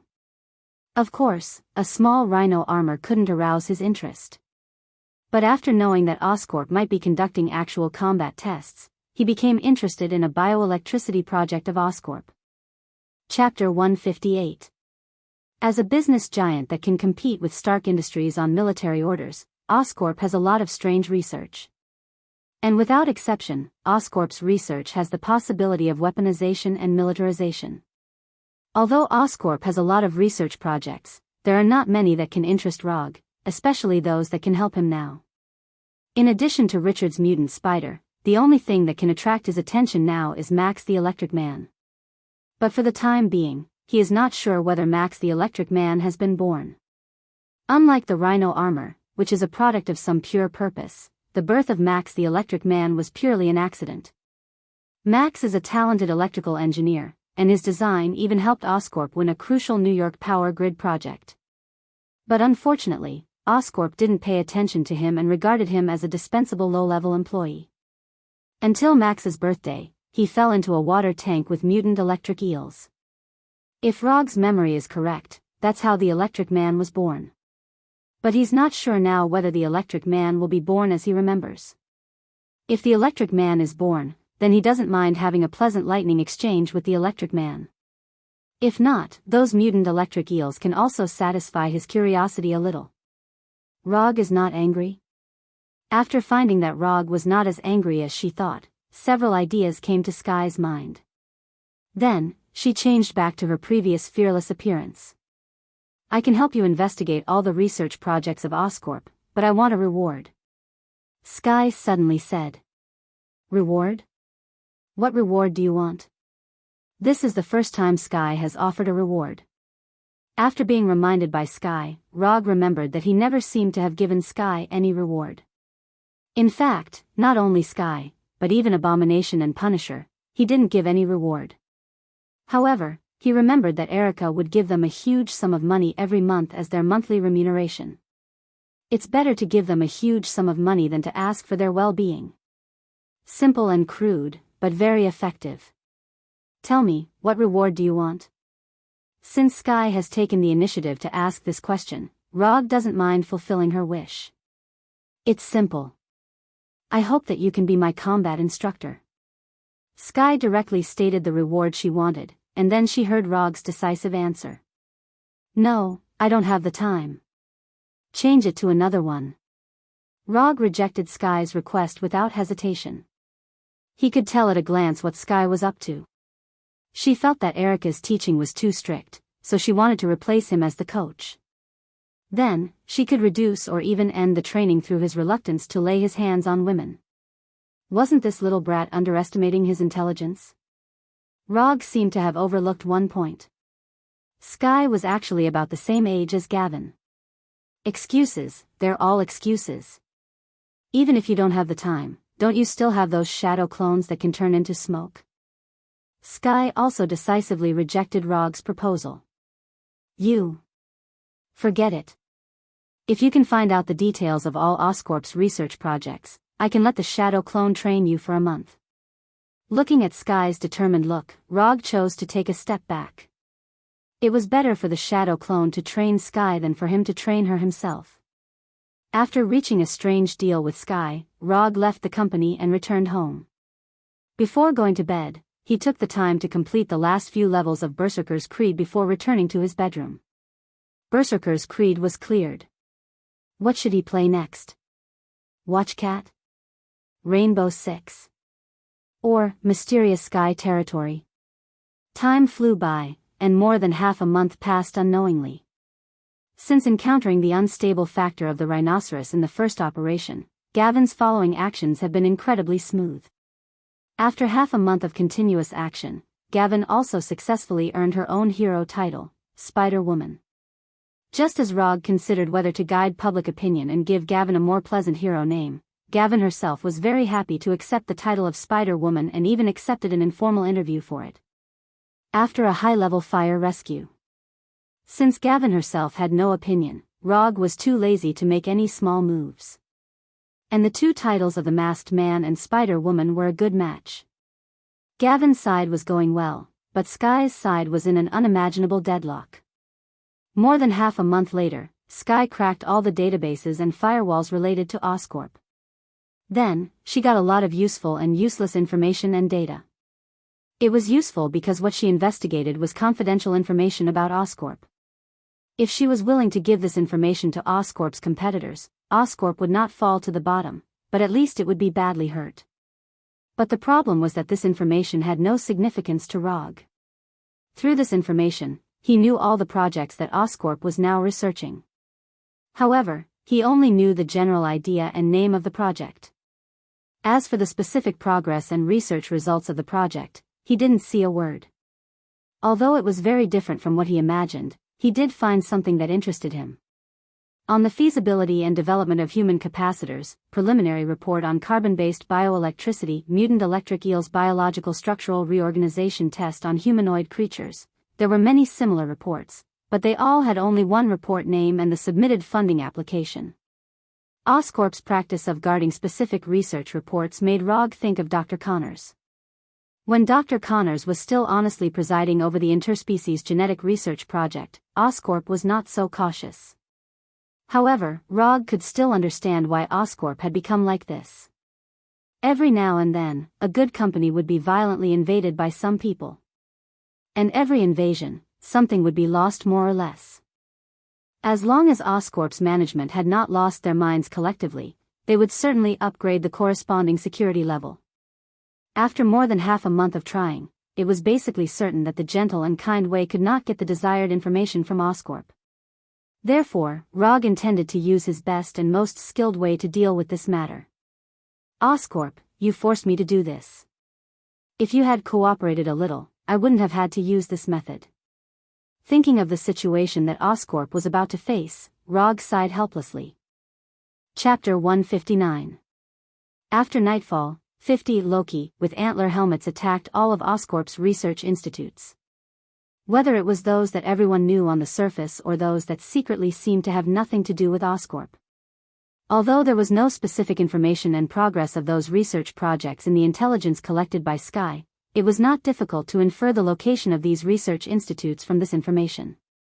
Especially when these institutes apply for research funds and equipment from Oscorp from time to time. After sending out the 50 shadow clones that turned into Loki, Rog waited in the office. While waiting for the shadow clones' feedback, he was not idle, but opened a game guide and browsed it. After clearing Berserker's Creed, he was thinking about which game to continue to play. After some careful and unreasonable consideration, he chose another game called Miyazaki Old Thief's Malice, Unparalleled Black Souls 3. Cutting the grass, don't be afraid, just do it. While Rog browsed the game guide of Dark Souls 3, Harry Osborn, the head of Oscorp, was escorted by a team of bodyguards to Ravencroft Psychiatric Hospital, far from downtown New York. Since half a year ago, Norman Osborn, the founder and chairman of Oscorp, was bedridden because of his family's genetic disease. Harry, who was only 20 years old, was brought back from school by Norman and took over the business empire with a market value of hundreds of billions of dollars. Relying on his own outstanding ability, Harry, who was only 20 years old, not only successfully controlled the company's elders, but also further improved Oscorp's market share. Now, Harry Osborn is known as another young business leader after Tony Stark. The grievances between Stark Industries and Oscorp have once again become the focus of attention. However, in terms of personal charm, Harry has always been weaker than Tony. The title of superhero Iron Man gave Tony a huge charm bonus and was the key to Harry's reputation never catching up with Tony. Although he can't become a superhero who saves the world like Tony, Harry doesn't care too much about it. Compared with superheroes, he prefers to be the one who controls superheroes. Led by the guards of the mental hospital, Harry came to a secret research room in the deepest part of the mental hospital. Mr. Osborn, long time no see. When Harry arrived at the secret laboratory, a man in a white coat and a pair of heavy glasses greeted him. This man was the head of the laboratory, Dr. Kafka. He was one of the top experts in the field of biological research. What's the current situation of the test subjects? Harry ignored Dr. Kafka's flattery and went directly to the central control room of the laboratory. Through the special glass in front of the central control room, Harry could clearly see the test subject, Electric Man Max, who was firmly bound in a special device. His blue body was like an electric current. His skin was almost transparent, and the blood vessels in his body were clearly visible. Streaks of electricity continuously flowed within this strange body, emitting a bluish-white light. On Electric Man Max's left temple, there was a small capacitance monitoring device that constantly recorded the intensity of the electric current in Electric Man Max's body. The overall condition of the test subject is stable. With the brainwashing technology provided by Hydra, we have been able to initially control the behavior of the test subject. Using military-grade biological stimulation electrodes and high-strength capacitors produced by the group, we have also completed the development of the test subject's ability. Dr. Kafka confidently reported the current progress. He had enough reason to be proud of being able to study a biological miracle to the current state of initial control. This kind of thing was not something that anyone could do. How is the progress of the replication test subject? When can we start the weaponization test? Harry didn't look back, his eyes still on Electric Man Max. The weaponization test can start at any time. As for the replication test subject, a suitable method has not been found yet. We have simulated the whole process of the mutation of the test subject, but we have never been able to reproduce the life form of the test subject. At this point, Dr. Kafka's tone became slightly weaker. After hearing Dr. Kafka's words, Harry turned his head and glanced at him blankly, then said with a little dissatisfaction, "Solve it as soon as possible." Harry didn't say what would happen if he couldn't solve it, but Dr. Kafka didn't dare to have the slightest carelessness. If he really couldn't solve the problem of replicating the Electric Man, then he wouldn't have to think about it in the future, or even think about any problems. The shorter the sentence, the more serious the situation was. Dr. Kafka hadn't been in contact with Harry for a long time, but he knew very well that this young man was more terrifying than those old foxes who had been in the business world for decades. In the past few months, Harry had sent more than one or two of the group's old men as test subjects. Those old men at the top of the group were self-conscious and didn't put the young Harry in their eyes. As a result, they were sent by Harry to accompany those mutant electric eels. This young man was very ruthless. A few minutes later, just as Harry was about to leave the laboratory, the guard in charge of guarding the psychiatric hospital suddenly reported a message. Someone has invaded. It's the man who took Dr. Connors away last time. Rog didn't ask the shadow clone to secretly invade. Anyway, the shadow clone now looked like Loki. Even if Oscorp was dissatisfied, it was impossible to trace it back to him. If you have any opinions, go to Asgard to find Odin for feedback.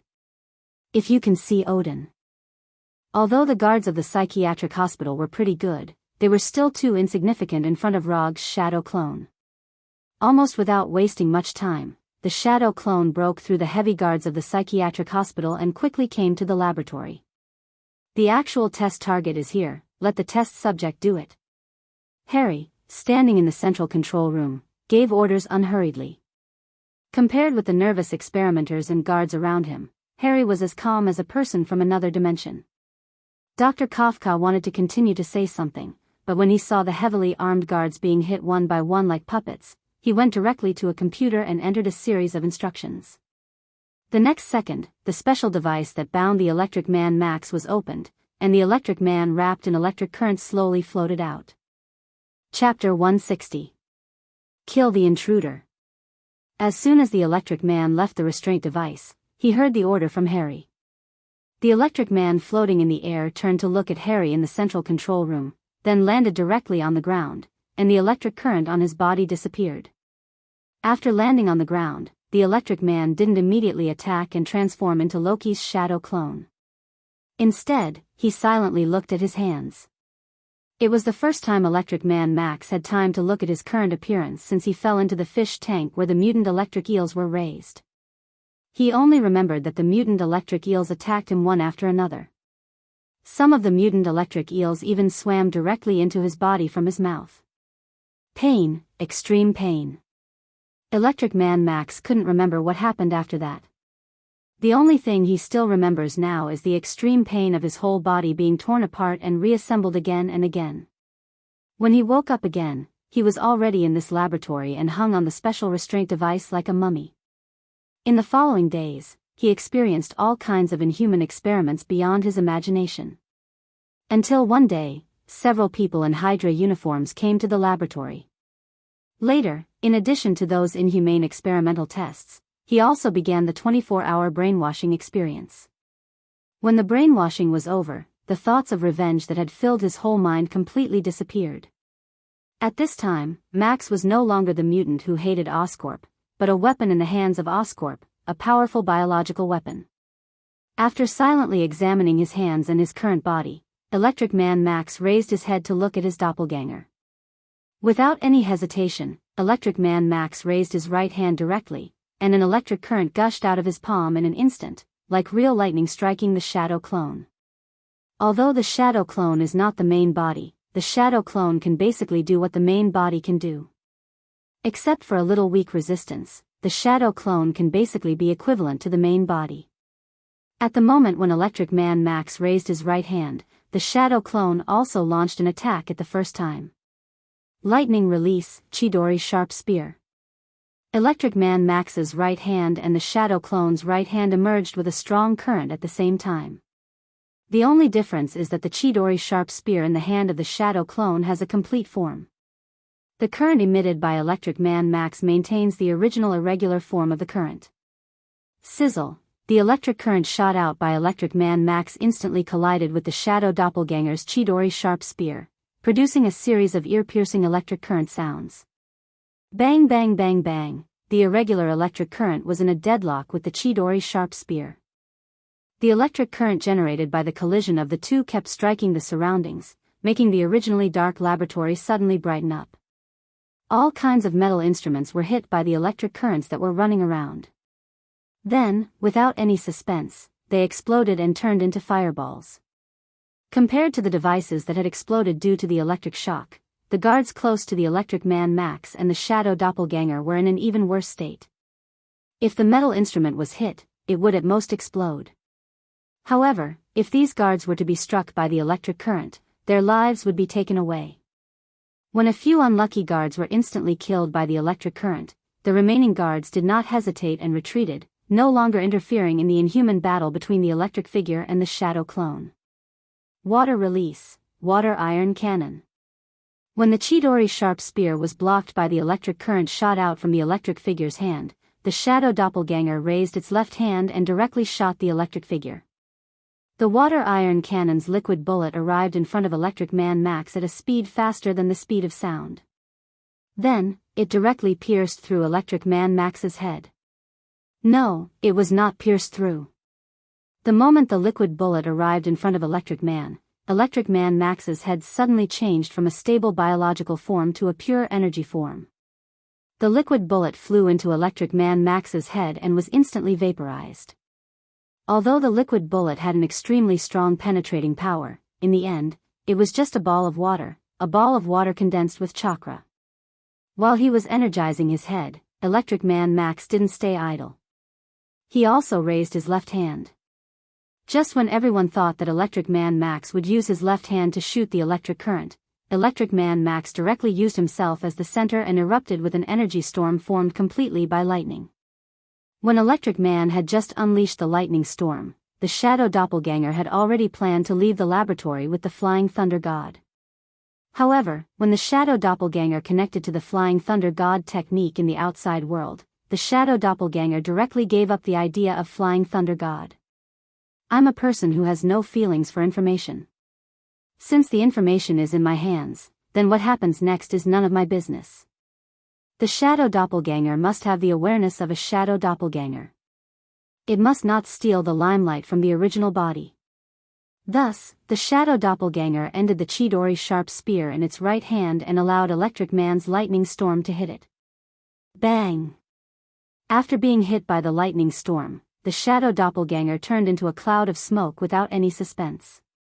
At the same time, it fed back the information it obtained to the original body. Rog, who was browsing through the unparalleled Onyx Soul strategy in the office, immediately received the feedback from the shadow doppelganger. Then, he came to a conclusion. This shadow doppelganger had a lot of personality. If he could work less, he would work less. If he could be at the bottom, he would not be at the top. This lazy character was exactly the same as him. Harry, who had been expressionless, finally changed his face when he saw the intruder fighting with Electric Man Max turned into a cloud of smoke and disappeared. Although he didn't deal with Rog, he heard from Hydra that this kind of doppelganger would turn into smoke after being attacked. Rog, the masked man of Konoha Private Military Company. For ordinary people, the identity of the masked man is a secret. But for those who have enough channels, it's easy to know that Rog is the masked man. Harry Osborn happens to be such a person with enough channels. It was he who took Dr. Connors away. Is he targeting Oscorp? Is it a black dog? It's a bit interesting. The intruder was Rog's shadow doppelganger, so it should also be his shadow doppelganger who took Dr. Connors away from the laboratory. Dr. Connors had been handed over to Oscorp, and Dr. Connors had been taken away. Harry is not only no stranger to this kind of black dog routine, but he is also very familiar with it. When he first took over Oscorp, he used this method a lot. For a while, Harry had the idea that he was the same kind of person as Rog. Chapter 161. At this time, Rog didn't know that Harry had regarded him as the same kind. Now he is selecting the ninjutsu he needs from the systems exchange page. To be precise, it's a sealing technique. Electric Man Max was able to turn his body into energy, which meant that most of his attacks would not be able to do any harm to Max. However, this doesn't mean that he has no way to deal with the Electric Man. Since the enemy can energize his body, then he just needs to seal the opponent's ability. Energization is indeed a very difficult ability to deal with, but it's far from unsolvable. In the systems exchange page, there is a page dedicated to the exchange of sealing techniques. Susanoo Tatsuka Sword, Chibaku Tensei, 6 Paths, Chibaku Tensei, Immortal Method, Magnetic Release Rasengan, Immortal Method, Bright God Gate. Looking at these exchange icons shining with golden light, Rog directly chose to ignore them. To deal with an electric man, he doesn't need these advanced goods. It didn't take long for him to choose the sealing technique he needed this time. For Symbol's seal, plus a King Kong seal that can both attack and defend. These two ninjutsu directly consumed 70 ninja coins, making his unconsumed ninja coins amount to 305. After the Battle of New York, he didn't slack off. Especially after accepting the commission from Oscorp, he executed the commission for several months in a row, making his unconsumed ninja coins amount to 375. The two ninjutsu only added up to 70 ninja coins. In general, this is a good and cheap exchange. After completing the exchange, Rog didn't go to Ravencroft Psychiatric Hospital immediately. Instead, he first practiced these two ninjutsu in the office before transforming into Loki and teleporting there. Although the ninjutsu used when he attacked may be recognized, the disguise still needs to be done. This is a matter of attitude. Regardless of whether this disguise is useful or not, he still needs to be cautious. Rog, who had transformed into Loki, arrived at the Thor teleportation point closest to Ravencroft Mental Hospital. Just as he was about to teleport to the mental hospital, he saw the Electric Man in a special battle suit flying out of the mental hospital. Electric Man Max had no intention of hiding his existence at all. He flew through the air in an arrogant manner, drawing a bright arc in the night sky at the same time. Where was this guy going? Rog thought that Electric Man Max was going to leave New York, but Electric Man flew in the opposite direction. Not only did the Electric Man show no signs of leaving New York, but he also flew directly to Times Square. Rog seemed to have guessed the guy's plan when he saw the Electric Man flying arrogantly across the night sky without hiding his tracks. Did he want to use a grand enough stage to announce his debut? Times Square was a famous neighborhood in New York. It was known as the crossroads of the world. It was a landmark with high popularity in the whole world. Appearing in such a place, as long as the next day was not the end of the world, it could basically be regarded as a scheduled headline for the next day's newspaper. Now that the destination of Electric Man had been predicted, Rog naturally did not need to follow him and teleported directly to the top of a building near Times Square. After the teleportation, he also lifted the effect of the transformation technique on his body. Although he did not know why Max the Electric Man had done this, or what Harry Osborn had in mind. But since the other party wanted to play, he didn't mind playing with them. Without any hesitation, he psychically brought out his signature equipment. Wearing the 3-tomo mask, the Thunder Fan and the Kusanagi sword, Rog patiently waited for the arrival of Electric Man. It didn't take long for Electric Man, who had been showing off all the way, to come to the sky above Times Square. Then, under the watchful eyes of the public, there was a superhero-like descent. Boom! Like a bolt of lightning falling from the sky, it hit a deep pit on the ground. Then, Electric Man, who was kneeling on one knee, slowly stood up and opened his arms to the frightened crowd in front of him. I, Electric Man, am on the stage. As he expected, after his appearance, the crowd that had gathered in the square suddenly dispersed and left quickly as if they were escaping a disaster. At the same time, the reporters who had been interviewing in the square also pointed their cameras at him. In the next second, the face of Electric Man, which was very different from that of human beings, appeared on the outdoor display screens around the square. Dozens of large and small outdoor displays around Times Square showed Electric Man Max's face at the same time. This experience, which even superstars may not have, made Electric Man Max feel a long-lost sense of importance and satisfaction. This feeling of being watched by the whole world is really cool. Although it was very different from the scene he had originally imagined, Electric Man Max was still very satisfied with the treatment at this time. Get down. Get on the ground right now. Raise your hands, now.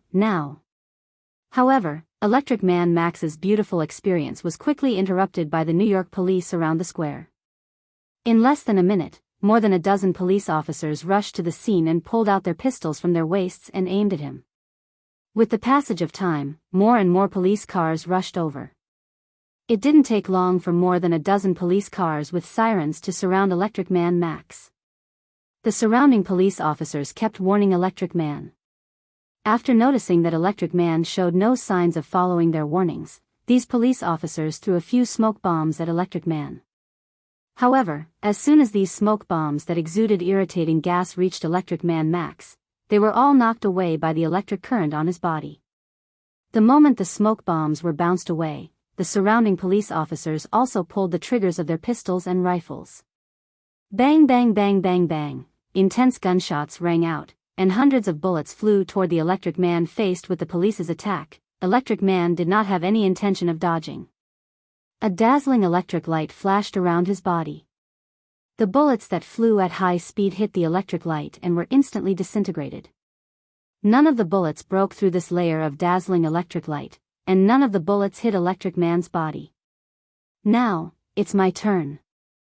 The moment the gunshots ended, Electric Man Max clenched his fists and then swung them down hard. Boom! An energy storm composed entirely of electric current erupted with a loud bang. In the thunderous sound, a dazzling electric current spread in a circle, and the surrounding police officers and police cars were instantly sent flying by the electric current. Chapter 162. Although their positions are different, it has to be said that Electric Man Max's appearance is very impressive. With just a simple display of his superpower, the image of an insufferably arrogant villain was born.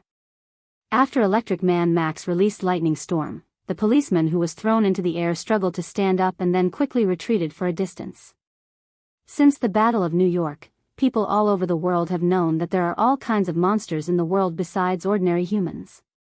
Aliens, mutants, enhanced people, although these monsters look like humans one by one, in fact, none of them are easy to deal with.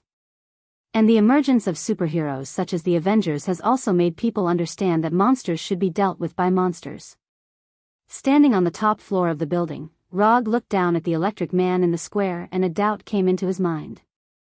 What does Oscorp want to do? First, they gave the Rhino armor to dangerous people like Alexei for actual combat testing, and now they let Electric Man Max cause a riot in Times Square.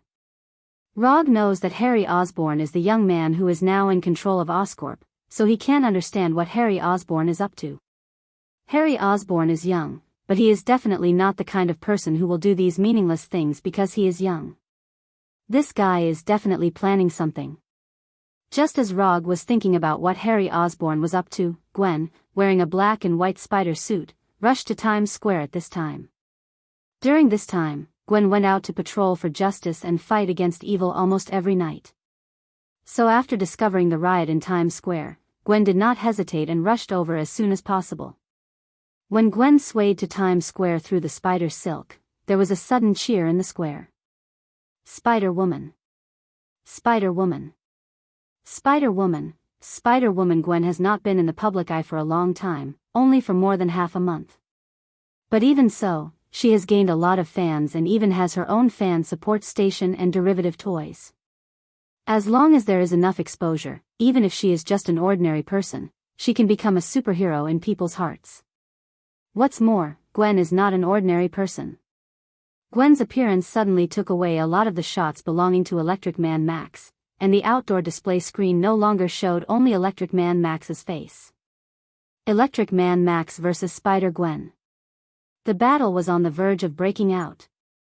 Just when everyone thought that the emerging superhero, Spider-Woman, would have a fierce confrontation with Electro, a sword wrapped in electric current streaked across the night sky like lightning and stabbed into the ground between Gwen and Electro. This was the Masked Man's sword. Although Rog hasn't appeared yet, when people recognized that the Kusanagi sword was his, the crowd once again burst into cheers. The cheers were more than 10 times louder than when Gavin appeared. Spider-Woman was just a new hero that had appeared not long ago, and the enemies she dealt with were just ordinary criminals. But the Masked Man was completely different. This was a superhero who shone brightly when aliens invaded New York. He was a superhero who could deal with the alien soldiers like cutting grass. Although the Masked Man did not appear in public after the battle in New York, it did not mean that people had forgotten his existence. In particular, he suddenly appeared half a month ago and solved the Rhino Man that made the New York police helpless. When Rog teleported to the Kusanagi sword through the Thor, and then pulled out the Kusanagi sword that was inserted into the ground, the cheers at the scene reached a peak, and the outdoor displays around the square all switched to him. Let me deal with this guy. Rog didn't explain too much to Gwen. After hearing Rog's words, Gwen nodded silently, and then quickly came to the police who were trapped in the police car and rescued them one by one. Do you have any last words?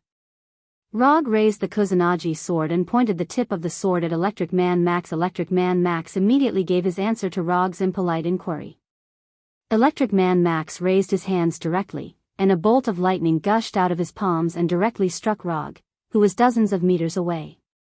For these lightning bolts, the distance of dozens of meters can be covered in an instant.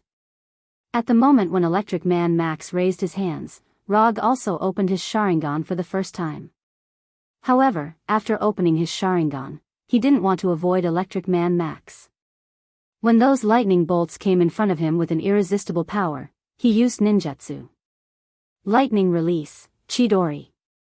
The lightning emitted by Electric Man Max and the lightning gushing out of Rog's body collided fiercely, and a gorgeous and dangerous blazing light suddenly lit up, becoming the most eye-catching existence in the entire square. No one thought that Rog would use this method to resist the attack of Electric Man. Even Electric Man Max himself didn't expect that the lightning he emitted could be blocked like this. The lightning emitted by Electric Man Max seems to be omnipresent, but in the end, it's just ordinary electric current. It's not impossible to block this attack with Chidori, which also has the lightning attribute. Only magic can fight against magic. Similarly, only thunder and lightning can fight against thunder and lightning. This gorgeous and dangerous light did not last long before it dissipated.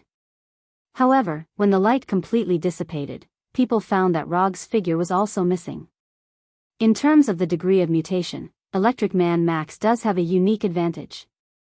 But the problem is that he has no combat experience. Before the mutation, Max was just a talented electrical engineer. After the mutation, he was locked in a mental hospital and studied day and night by Oscorp. Although Oscorp used Hydra's brainwashing technology to successfully brainwash Max into a biological weapon, it didn't change the fact that Max was an inexperienced novice. With Electric Man Max's ability, it's no problem for him to bully ordinary people. But in front of Rog, a battlefield veteran with terrifying combat experience, he is no different from a pig waiting to be slaughtered. Lightning release, Chidori Blade. Electric Man Max didn't notice Rog's arrival at all until Rog's voice sounded in front of him, and he barely saw Rog's looming figure. Sii. The Kusanagi sword wrapped in lightning drew a beautiful arc and directly cut through Electric Man Max's neck.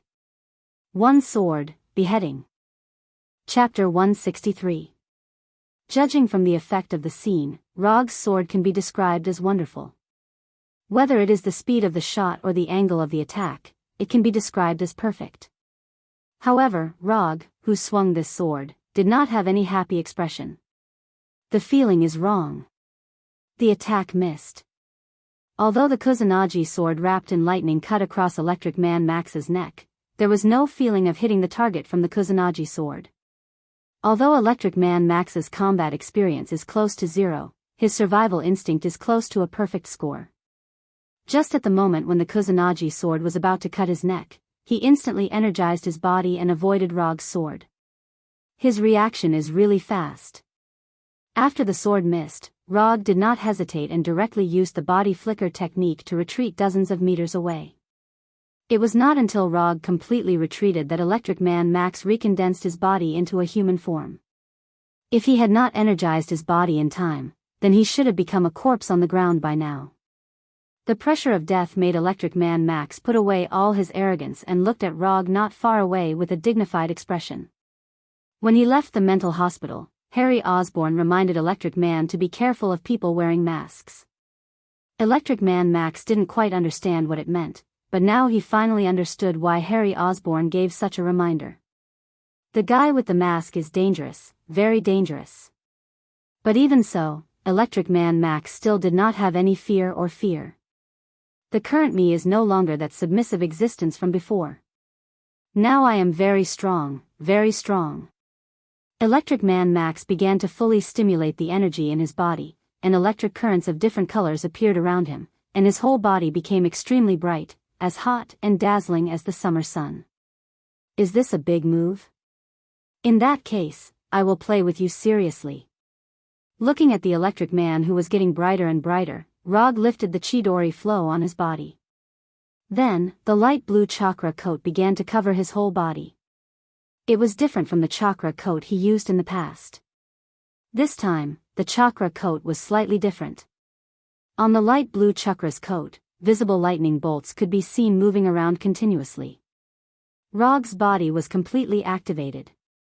It was an armor that wrapped lightning around the body, increasing the toughness and speed of the body, and activating the body.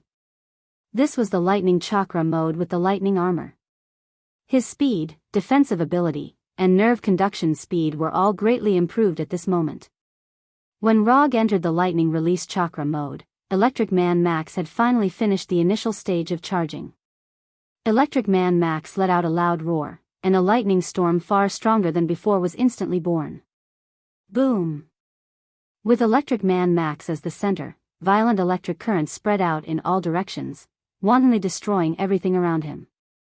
The ground, cars, buildings, street lamps, police officers, onlookers, the violent electric currents swept through the surroundings like a hurricane, and the bustling Times Square suddenly disappeared.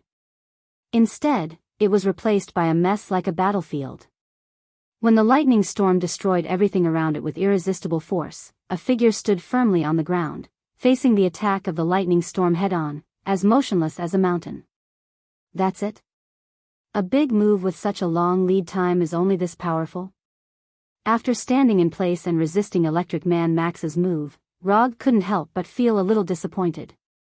I deliberately entered the lightning release chakra mode, and this is all you showed me?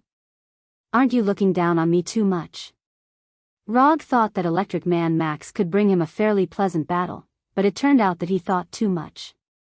As far as the current situation was concerned, Electric Man Max only knew 3 moves. Electric Shock, Lightning Storm, Energy Body. Although the move just now was a little stronger than the previous Lightning Storm, in the end, it was just a lightning storm. In that case, I'll finish you quickly. With a thought, Rog's figure disappeared from everyone's sight again. The moment Rog disappeared, Electric Man Max didn't hesitate and immediately began to Energy Body. However, his reaction was still a step too slow. Lightning Body Blink. After entering the Lightning Release Chakra mode, Rog's Body Blink technique also became Lightning Body Blink, which was faster and the activation time was shorter. As soon as Electric Man Max noticed that Rog had disappeared, Rog had already appeared in front of him. For Symbol Seal. Under Electric Man Max's gaze, Rog's left hand wrapped around chakra pressed on his chest. In an instant, a seal with spiral patterns appeared on Electric Man Max's chest. Although Electric Man Max didn't know what the 4-symbol seal was, when the seal of the 4-symbol seal appeared directly on his body through the special combat suit on his body, he immediately noticed that something was wrong.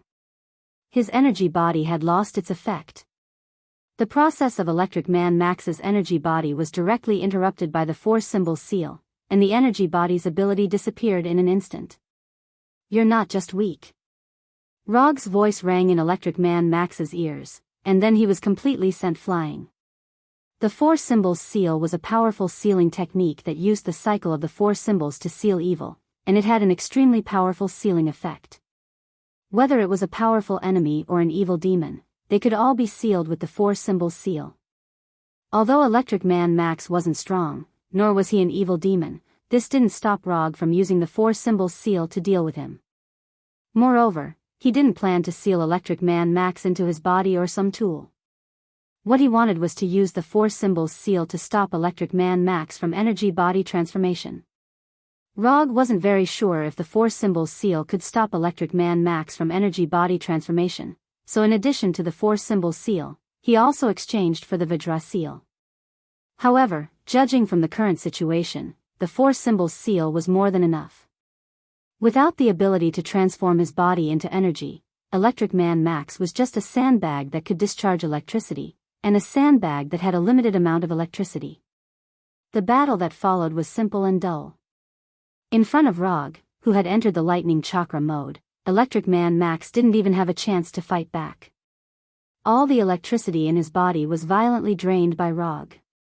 In the end, under everyone's gaze, Electric Man was taken away by Rog with the Flying Thor, completely disappearing from Times Square. Rog didn't kill Electric Man directly because before killing him, he still had some small experiments that required Electric Man's cooperation. Chapter 164. Rog didn't take Max back to Dr. Connor's laboratory, but took him to the forest where he practiced Mokuton before. Dr. Connors couldn't help him with the experiments he wanted to do, and some of them were not suitable for children. After teleporting to the forest he didn't know the name of, he threw Max, who had no resistance, on the ground. Then, he used the auxiliary skills he got when he exchanged Sage Mode. Inherent Enchantment, Shikatsu Forest. In an instant, the forest in front of him was replaced by Shikatsu Forest, and the natural energy in the air became rich. Although Electric Man Max had used up all the electricity in his body, he did not pass out because of this. He didn't know if it was because of his intuition, but when he saw the forest in front of him was replaced by Shikatsu Forest, he suddenly felt an extremely dangerous signal in his heart. Although I don't have any personal grudges with you, you should know very well that sometimes the world is so unreasonable. If there is a next life, try not to meet me. Rog looked down at Max, who was lying on the ground, and said silently. Then, he came to the front of Max. In the next week, Rog came here every day to cast Inherent Enchantment, Shikatsu Forest, and at the same time to do what he wanted to do with Max. To be precise, he was studying the secrets of Max's energized body. It's not only the well-known ninja with multiple genders who has the spirit of scientific research. Rog also has a strong spirit of scientific research sometimes. And by studying Max, he can also help him further develop his own lightning ninjutsu. Time flies, and it was December in a blink of an eye. As early as a few months ago, Max was personally sent to death by Rog. Because of Max's selfless dedication, he successfully developed several new lightning ninjutsu, and his understanding and mastery of lightning release, chakra mode has also been further improved. In these few months, the world was very peaceful. Except for a terrorist called Mandolin that occupied the headlines for several months, everything was quite good. As soon as Mandolin appeared, he gave the US government a few tight slaps in the face. Attacking an overseas base of the United States, launching a terrorist attack within the United States, and openly releasing a provocative video. Because of Mandolin's strong appearance, the small commotion caused by the rhinoceros and the Electric Man in New York instantly died down. All the news channels focused their attention on Mandolin, the superstar among the terrorists. Live broadcast has been interrupted due to a cyber attack. An American airline has been hijacked. The entire country is on high alert. Where is Mandolin? Search the entire world. The president responds to the threat of Mandolin and vows to eliminate the terrorists. He could see news reports related to Mandolin if he turned on any channel. The United States government spent a lot of manpower and material resources to search for Mandolin all over the world for a few months, but they found nothing. Even S.H.I.E.L.D. received an order to search for Mandolin, but they also found nothing. However, whether they really found nothing, or whether S.H.I.E.L.D. didn't put in the effort to search at all, only King Fakura would know. So far, the only clear information was that Mandolin was related to the Ten-Ring gang that kidnapped Tawny. However, Mandolin obviously had no intention of hiding this, because at the end of the provocative video, he arrogantly displayed the Ten-Ring gang's logo. My cabinet is actively responding to the Mandolin terrorist incident and will use new manpower and material resources to fight back. He is Colonel James Rhodes. The American people will soon be familiar with this Iron Patriot. It was unknown whether it was for the purpose of easing public opinion, or if he really put his hopes on Colonel Rhodes. The current president, Ellis, pulled out the repainted war machine and renamed it Iron Patriot. However, his approach did not receive the support of the people. Instead, he received a lot of ridicule from the media. It's still the same battle suit, but painted red, white, and blue. He also renamed it Iron Patriot to avoid being recognized if the paint is too thin. Is this how President Ellis responded? He took out the old war machine and repainted it. This is too smart. At this time, Rog was bored watching the news in his office, and at the same time, he was thinking about whether to go to Los Angeles. If he remembered correctly, Tawny had a fight with the real Mandolin, and in the end, there was a fireworks show with a full Iron Man suit. Just as he was thinking about whether to go to Los Angeles, he suddenly saw the live broadcast of Tawny declaring war on Mandolin. "I have a small greeting to give to this Mandolin. I just thought of the words. My name is Tawny Stark. You are not terrible, because you are just a coward. I'm ready, you wait to die, man, I will kill you with my own hands. This is not about politics, I want to take revenge on you for a personal grudge. This has nothing to do with the Department of Defense. It's a personal grudge between you and me. Let's have a fair fight. This is my address, 10880 Marbury Port, 90265, I will open the door to welcome you." After that, Tawny picked up the mobile phone of the man in front of him and threw it hard at the stone pillar next to him.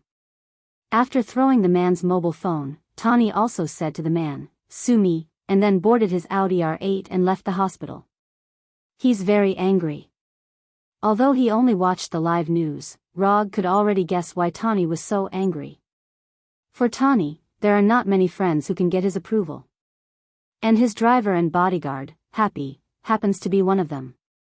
Sure enough, after a casual search on the internet, he found the news that Happy was injured in a terrorist attack.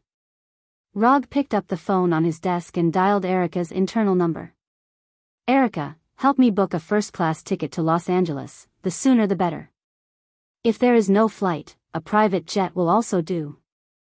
Although Mandolin belonged to Tawny's exclusive dungeon, he should not mind having one more person when clearing the dungeon. More than an hour later, when Rog arrived at JFK Airport alone, he received a call from Tawny. To be precise, it was a call from Little Pepper. "Rog, are you free now? We need your help." As soon as Little Pepper's voice sounded, Tawny's voice followed. "Hey, buddy, it's nothing, just a small terrorist, I can handle it myself."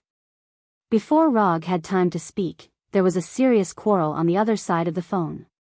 After waiting silently for a few minutes, Tawny's voice sounded again. "Well, buddy, I need your help. You should know my address, I'll wait for you at home. I'll be there in 5 hours." Chapter 165. After more than 5 hours of flight, Rog successfully flew from New York to Los Angeles. Then, he came to Tawny's seaside mansion located at 10880 Marbury Harbor. Or rather, the seaside ruins.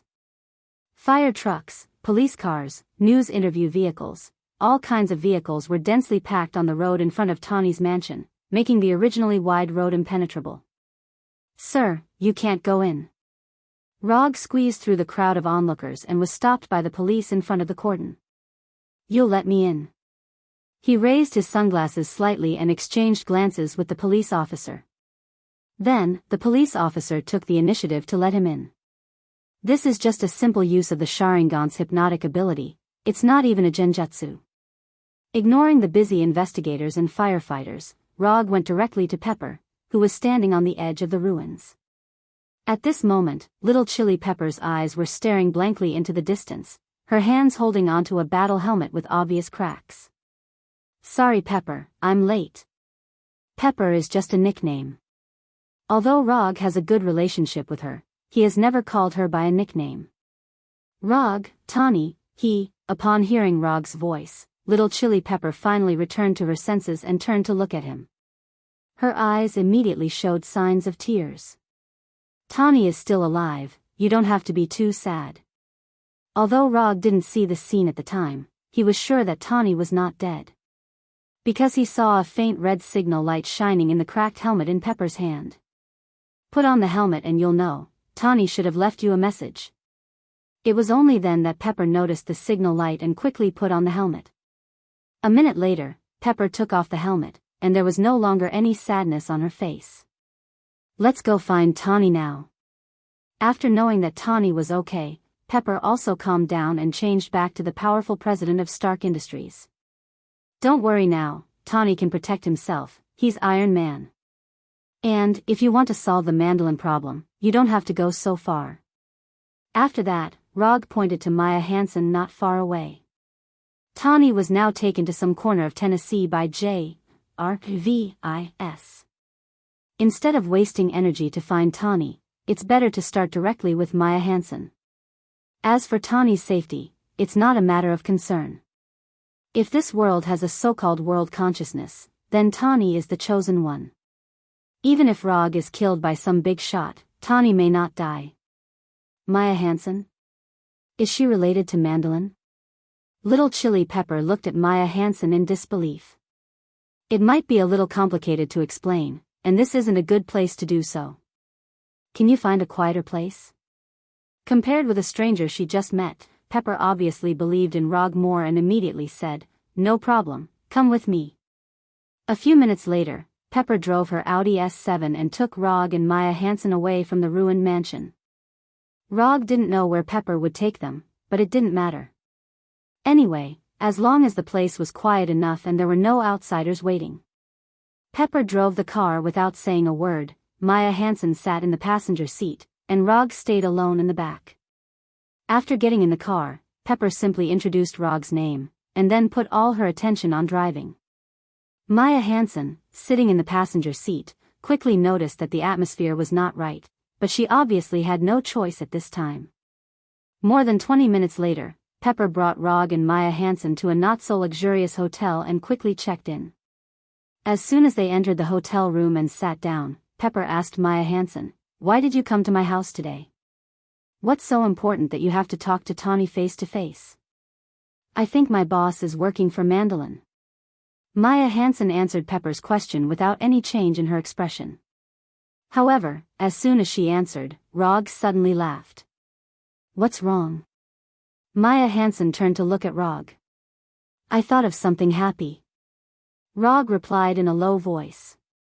"Your boss is working for Mandolin, how is that possible? Tawny clearly said that you're a botanist." Pepper continued to ask Maya Hansen. "Yes, I'm a biological genetic coder, in charge of a team of 40 people under a privately sponsored think tank, but you can call me a botanist." Maya Hansen answered Pepper's question seriously once again, and then they heard Rog's laughter again. "What are you laughing about?" Maya Hansen's tone became a little dissatisfied. "I thought of something happy again." Rog replied, controlling his laughter. Although she knew that Rog was doing it on purpose, Maya Hansen really could not do anything about it at this time. She could only glare at him hatefully, warning him to stop causing trouble with her eyes. "What's your boss's name?" "His name is Aldrich Kyrian." After hearing Maya Hansen's answer, Pepper was shocked, and then they heard Rog's uncontrollable laughter. Pepper also noticed that Rog was acting a little strange today, but she did not understand why Rog would do this.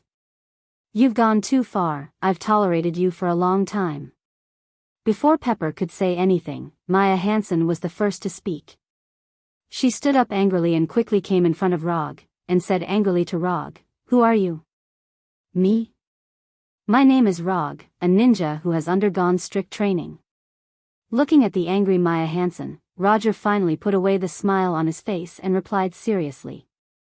"You." Although Maya Hansen wanted to vent her anger, she knew very well that now was not a good time to do such a thing. "Okay, I'm done playing.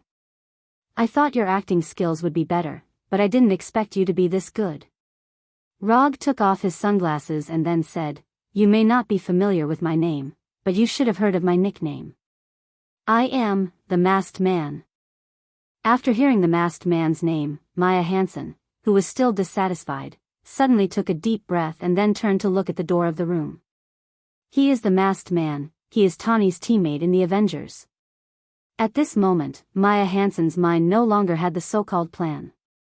Her only thought now is how to leave here, leave this Masked Man who is dozens of times more dangerous than Iron Man Tawny. Chapter 166. Give up those unrealistic ideas, I don't want to be rough with women. Rog saw Maya Hansen's thoughts at a glance and reminded her warmly.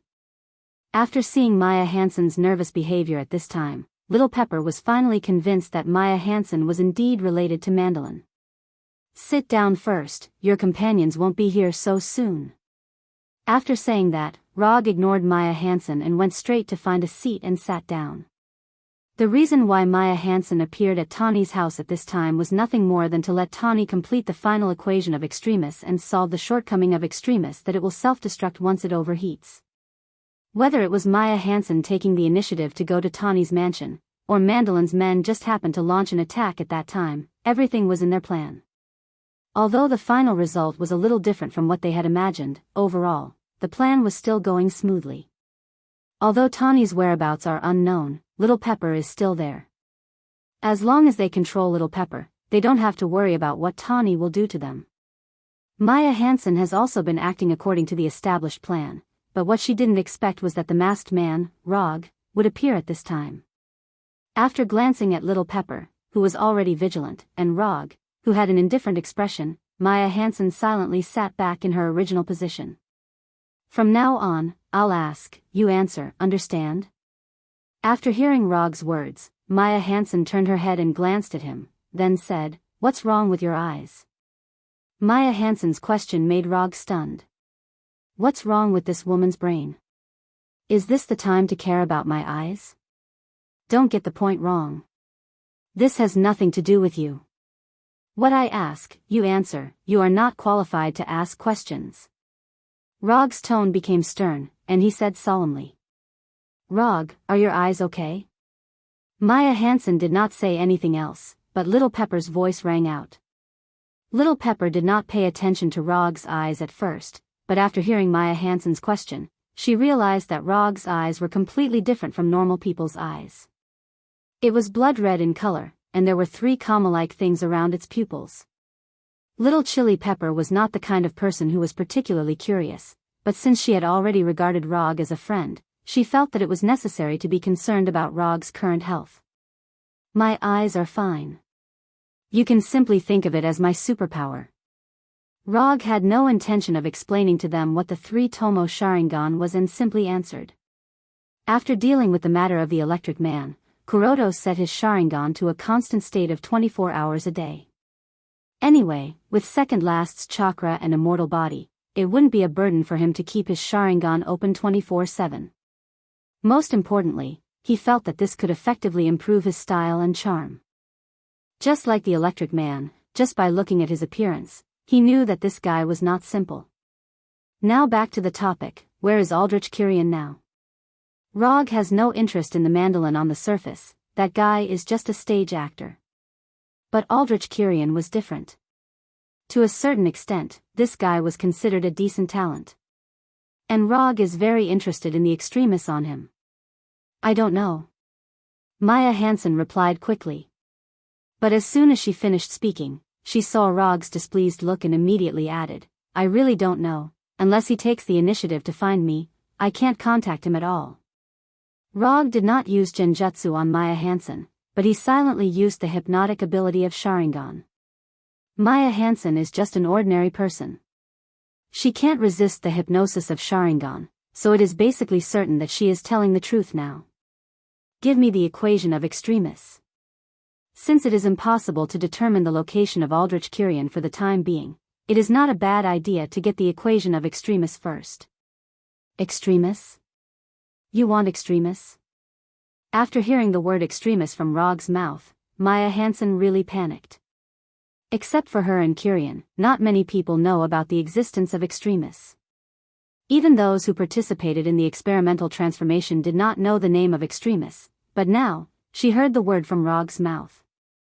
How does he know this? This is the highest level of secret, how could he know?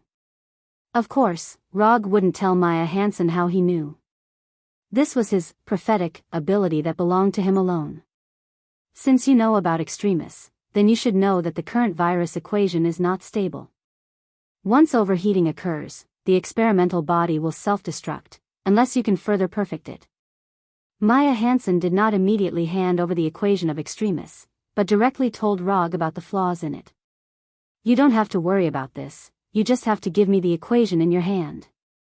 At Rog's insistence, Maya Hansen wrote the equation of extremis on white paper, and then reluctantly handed it to Rog. This equation is the most important work of her life, and everything she has done is to completely perfect this equation. If you perfect this equation, can you let me take a look at the final result, just one look? Although she knew that this hope was infinitely close to zero, Maya Hansen still couldn't help but pray to Rog. Let's talk about it when the time comes. After carefully folding the paper with the equation and putting it in the pocket of his jacket, Rog showed a satisfied smile. The equation of extremis is in hand, and the goal of this trip is half completed. Just when Maya Hansen was about to continue to pray to Rog, the door of the room was suddenly violently knocked open, and a big man nearly 2 meters tall walked in. "Your companion is here to pick you up." Rog didn't care about the big man who suddenly broke in and raised his right hand and aimed his palm at him. Lightning release, lightning palm. In an instant, more than a dozen lightning bolts as thick as 2 fingers gushed out of his palm and slammed into the big man who broke through the door. Boom! Although the lightning launched by lightning palm is not thick, its power is not weak at all.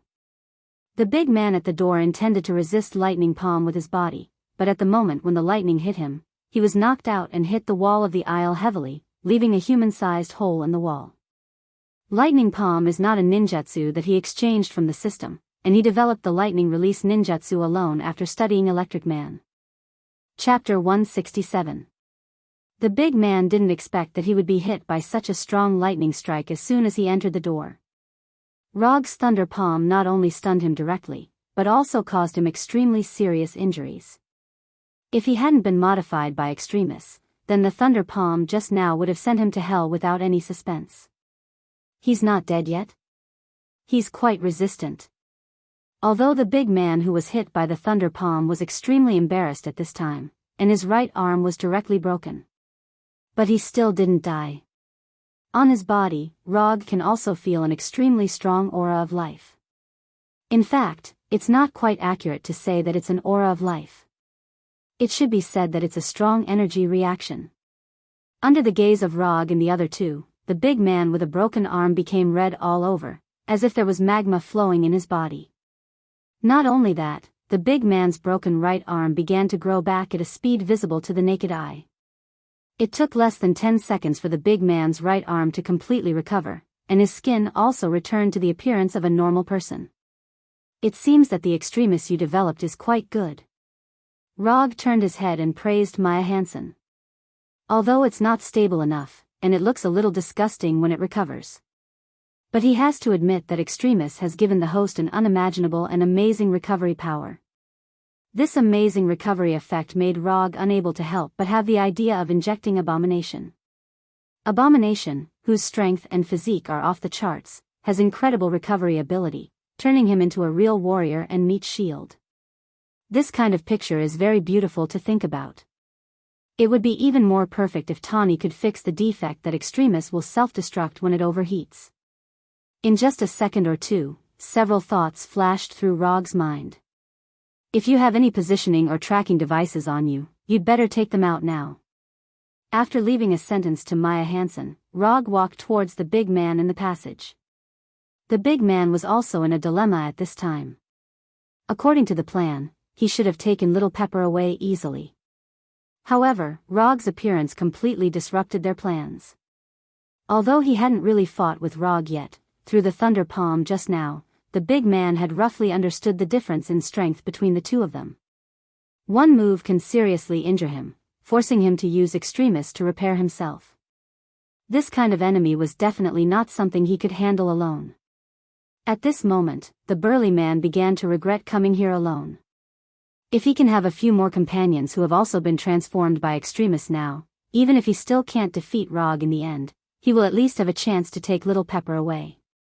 Although the thunder palm that Rog used just now wasn't a powerful ninjutsu, but the loud sound like real lightning still woke up many guests in the hotel.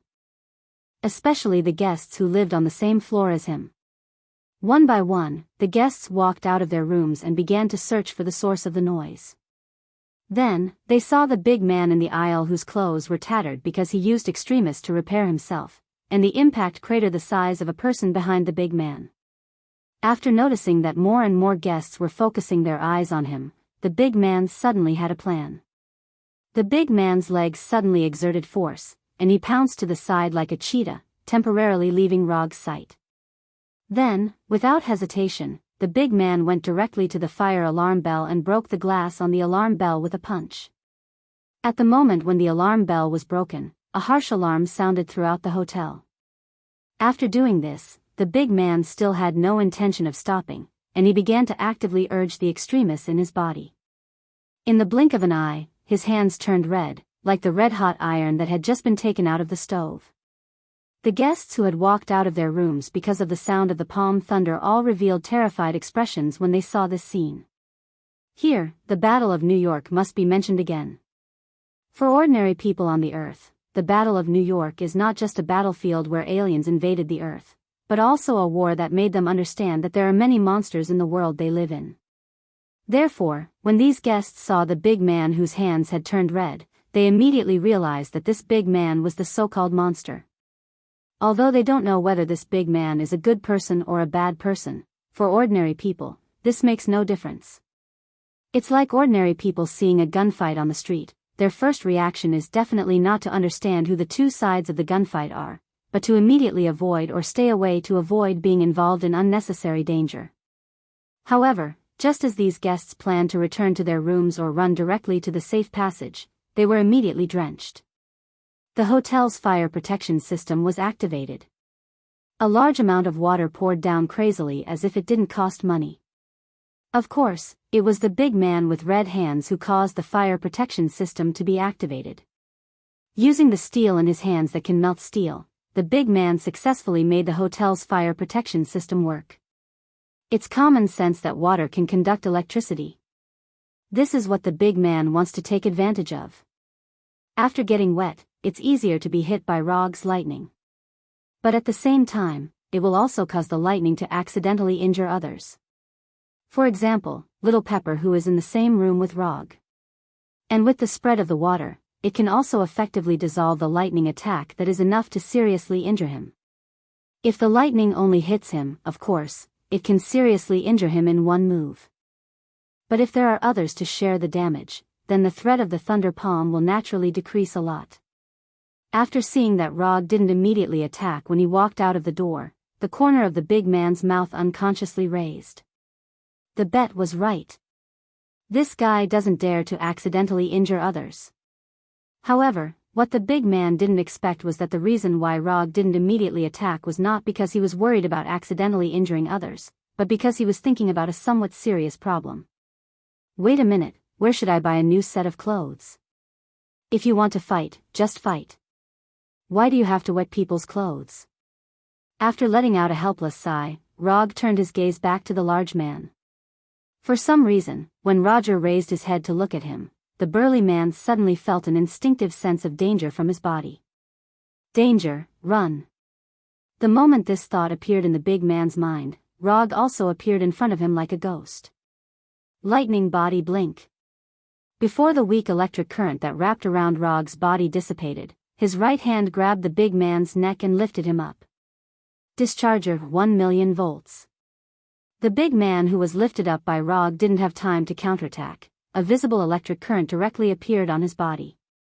Along with the electric current, the big man screamed in extreme pain.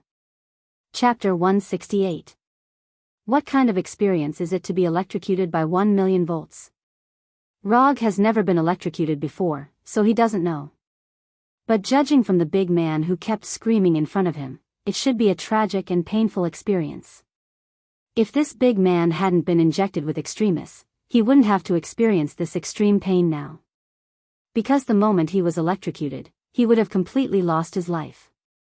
However, extremis, which gave him extraordinary power, also brought him extreme pain at this time. Under the extremely high temperature generated by the electric current, the big man's body began to rapidly scorch. But at the same time, extremis was also constantly repairing his injured body. On one side is destruction, and on the other side is rebirth. The two completely different experiences made the burly man feel as if he was jumping between heaven and hell. If he could, the big man would rather have never been injected with extremis than experience the extreme pain at this time. Rog didn't plan to kill the big man immediately. If he wanted to, he could increase the current by dozens or even hundreds of times at any time. First, give the enemy extreme pain that they can't resist, and then ask the enemy for the information he wants. Although this approach seems a bit cruel, it is very effective. However, Rog obviously overestimated the big man in his hand, or rather, overestimated the extremis developed by Maya Hansen. After being abused by an electric current of up to 1 million volts for more than 10 seconds, the extremis in the big man's body also came to the verge of collapse. To be precise, it was on the verge of self-destruction. After discovering the abnormality coming from the big man's body, Rog kicked open the door of the nearest room, and then took out a flying Thor kunai. At the moment when he kicked open the door, Rog saw a panicked young man and woman hiding in the corner. This woman has a pretty good figure. After seeing the young blonde woman with a flustered look on her face and shivering, a very inappropriate idea emerged in Rog's mind. Although thoughts that shouldn't have appeared in his mind, Rog's empty left hand didn't hesitate at all, and he directly threw out the flying Thor kunai in his hand. Boom! The flying Thor kunai pierced through the glass of the room like a bullet out of a barrel and flew into the air outside the hotel. The flying Thor kunai that broke through the window glass did not fall down like an ordinary item, but under Rog's control, it turned around and flew towards the sky.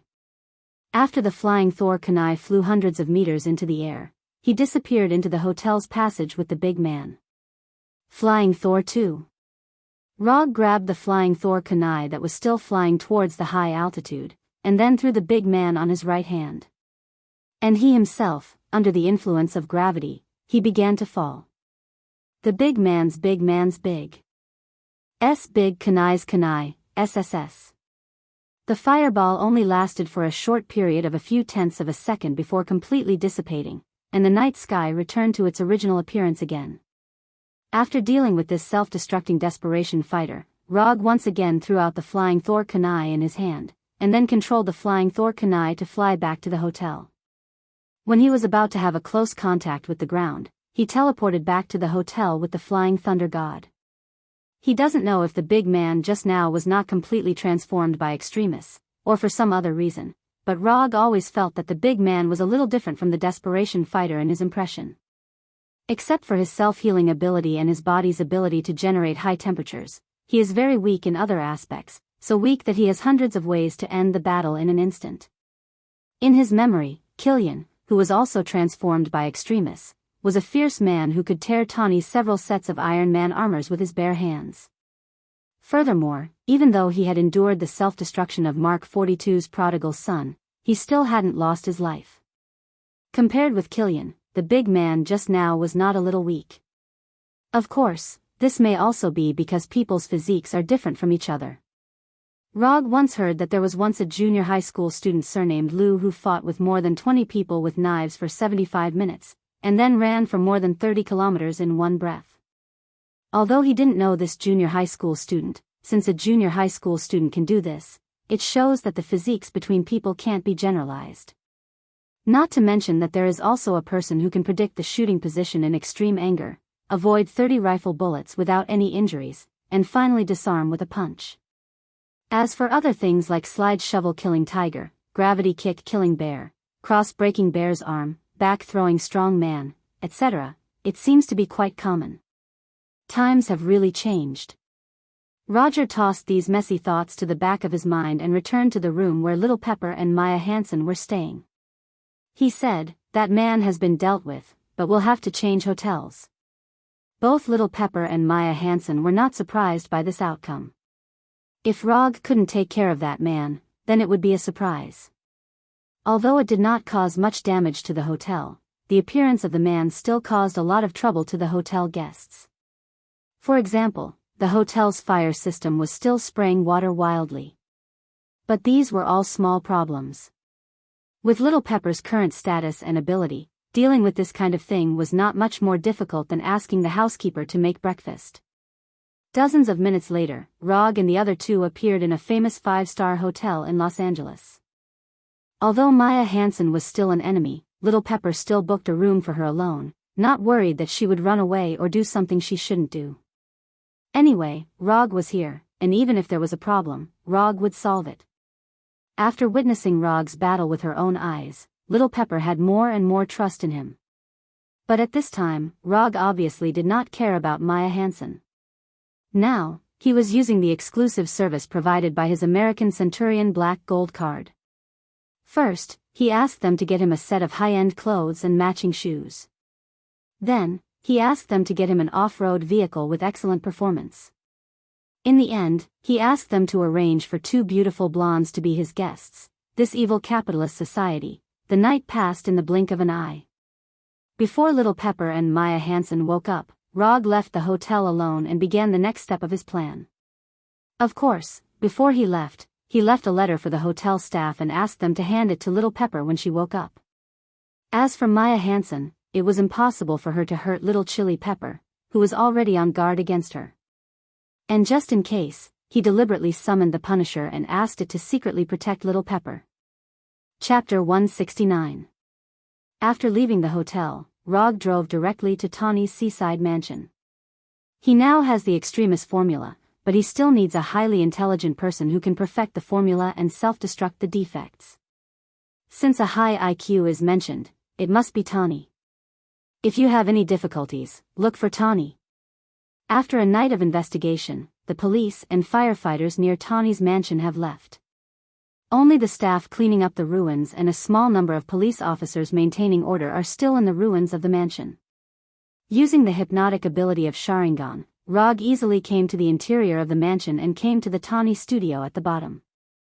The reason why he came back here was because he wanted to find a person here, or a super advanced artificial intelligence. Judging from the degree of destruction, Tawny's mansion can be regarded as completely destroyed. Even the ruins are only left with the part connected to the mountain. But in fact, the most important things in Tawny's mansion were not damaged in the slightest by Mandalin's attack. For example, the Iron Man armor hanger hidden under the studio. For example, artificial intelligence JRVIS. After dispersing the staff who were cleaning up the ruins, Rog said to the air, JRVIS, I know you can hear me, come out. After waiting patiently for a few seconds, he heard a voice coming from the ground. I'm sorry, Mr. Rog, but I can only talk to you in this way now. JRVIS' voice is as usual, except that it is a little weak because of the distance and the steel gate of the hangar. But this is normal. After all, the only equipment that can make JRVIS make a sound are the Iron Man armors in the hangar. It doesn't matter. Give me a way to contact you and Tawny at any time, or you can directly hack into my mobile phone. I know you can do this. Before Sky joined the company, Rog did not have the habit of carrying a mobile phone with him. Because it was very unsafe and there was a danger of revealing his whereabouts at any time. But ever since the hacker genius Sky joined the team, everything had changed. With the anti-intrusion program specially written by Sky, the security of the mobile phone has improved by more than a little. Yes, sir, please wait a moment. It had to be said that Sky's anti-intrusion program was indeed very good. Even in the face of JRVIS's invasion, this program still persisted tenaciously for more than 3 minutes before it was completely broken through by JRVIS. Mr. Rog, the contact information has been entered into your phone. Number 1 is Mr. Stark's contact information, and number 2 is Mark 42's contact information. You can contact me through Mark 42 at any time. Thanks, Jarvis.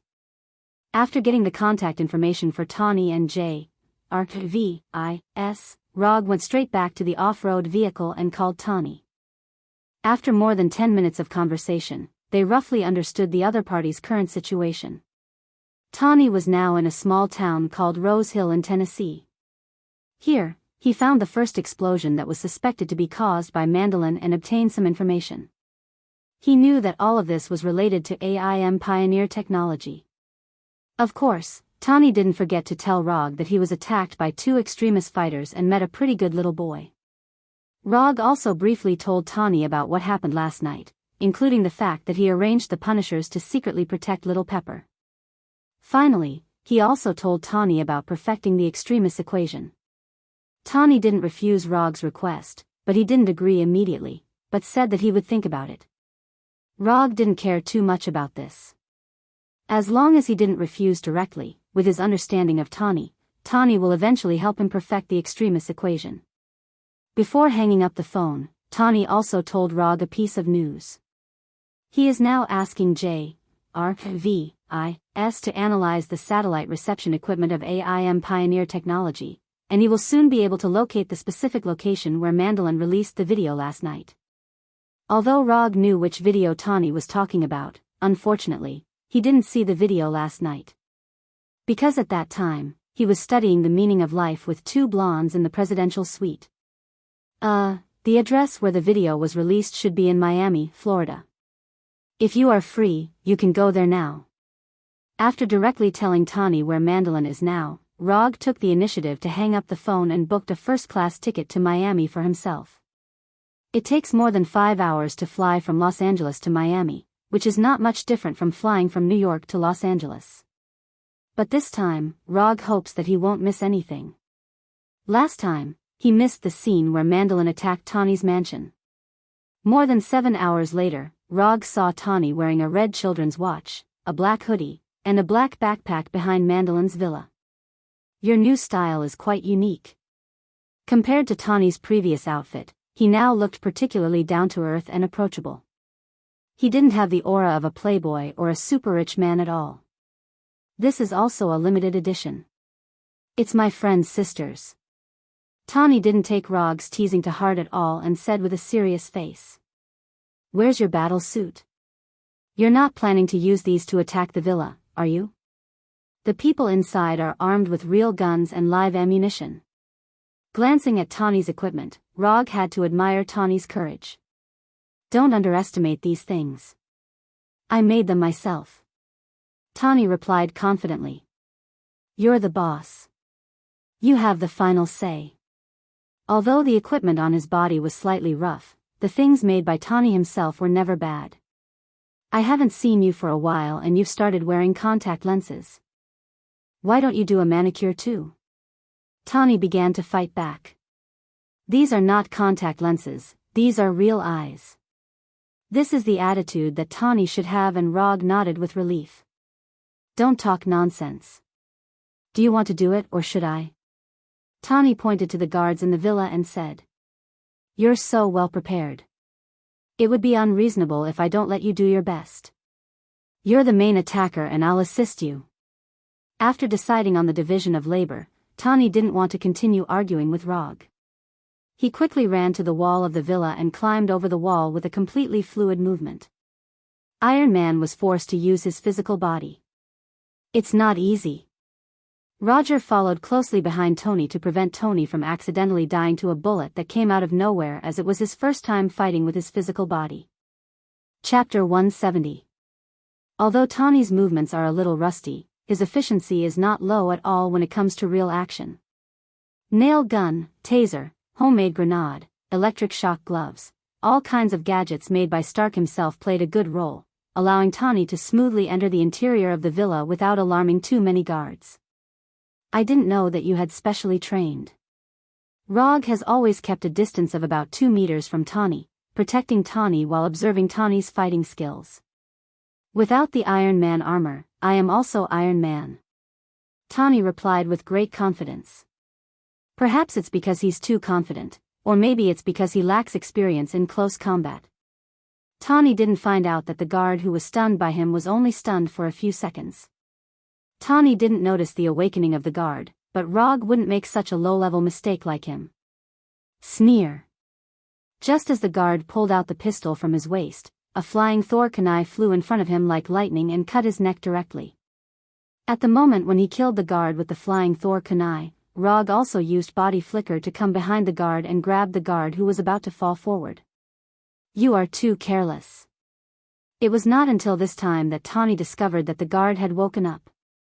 He has more fat in his body and has a higher electrical resistance, so he woke up faster. Although Tawny's words sound reasonable, there is only one main meaning, that is, the guard woke up so quickly, not because the electric shock gloves he made are not good enough. It makes sense. Rog did not refute Tawny's explanation and silently put down the body in his hand. Except for this little episode that was beyond Tawny's expectations, the next action was extremely smooth. Tawny and Rog successfully came to Mandolin's exaggerated bedroom.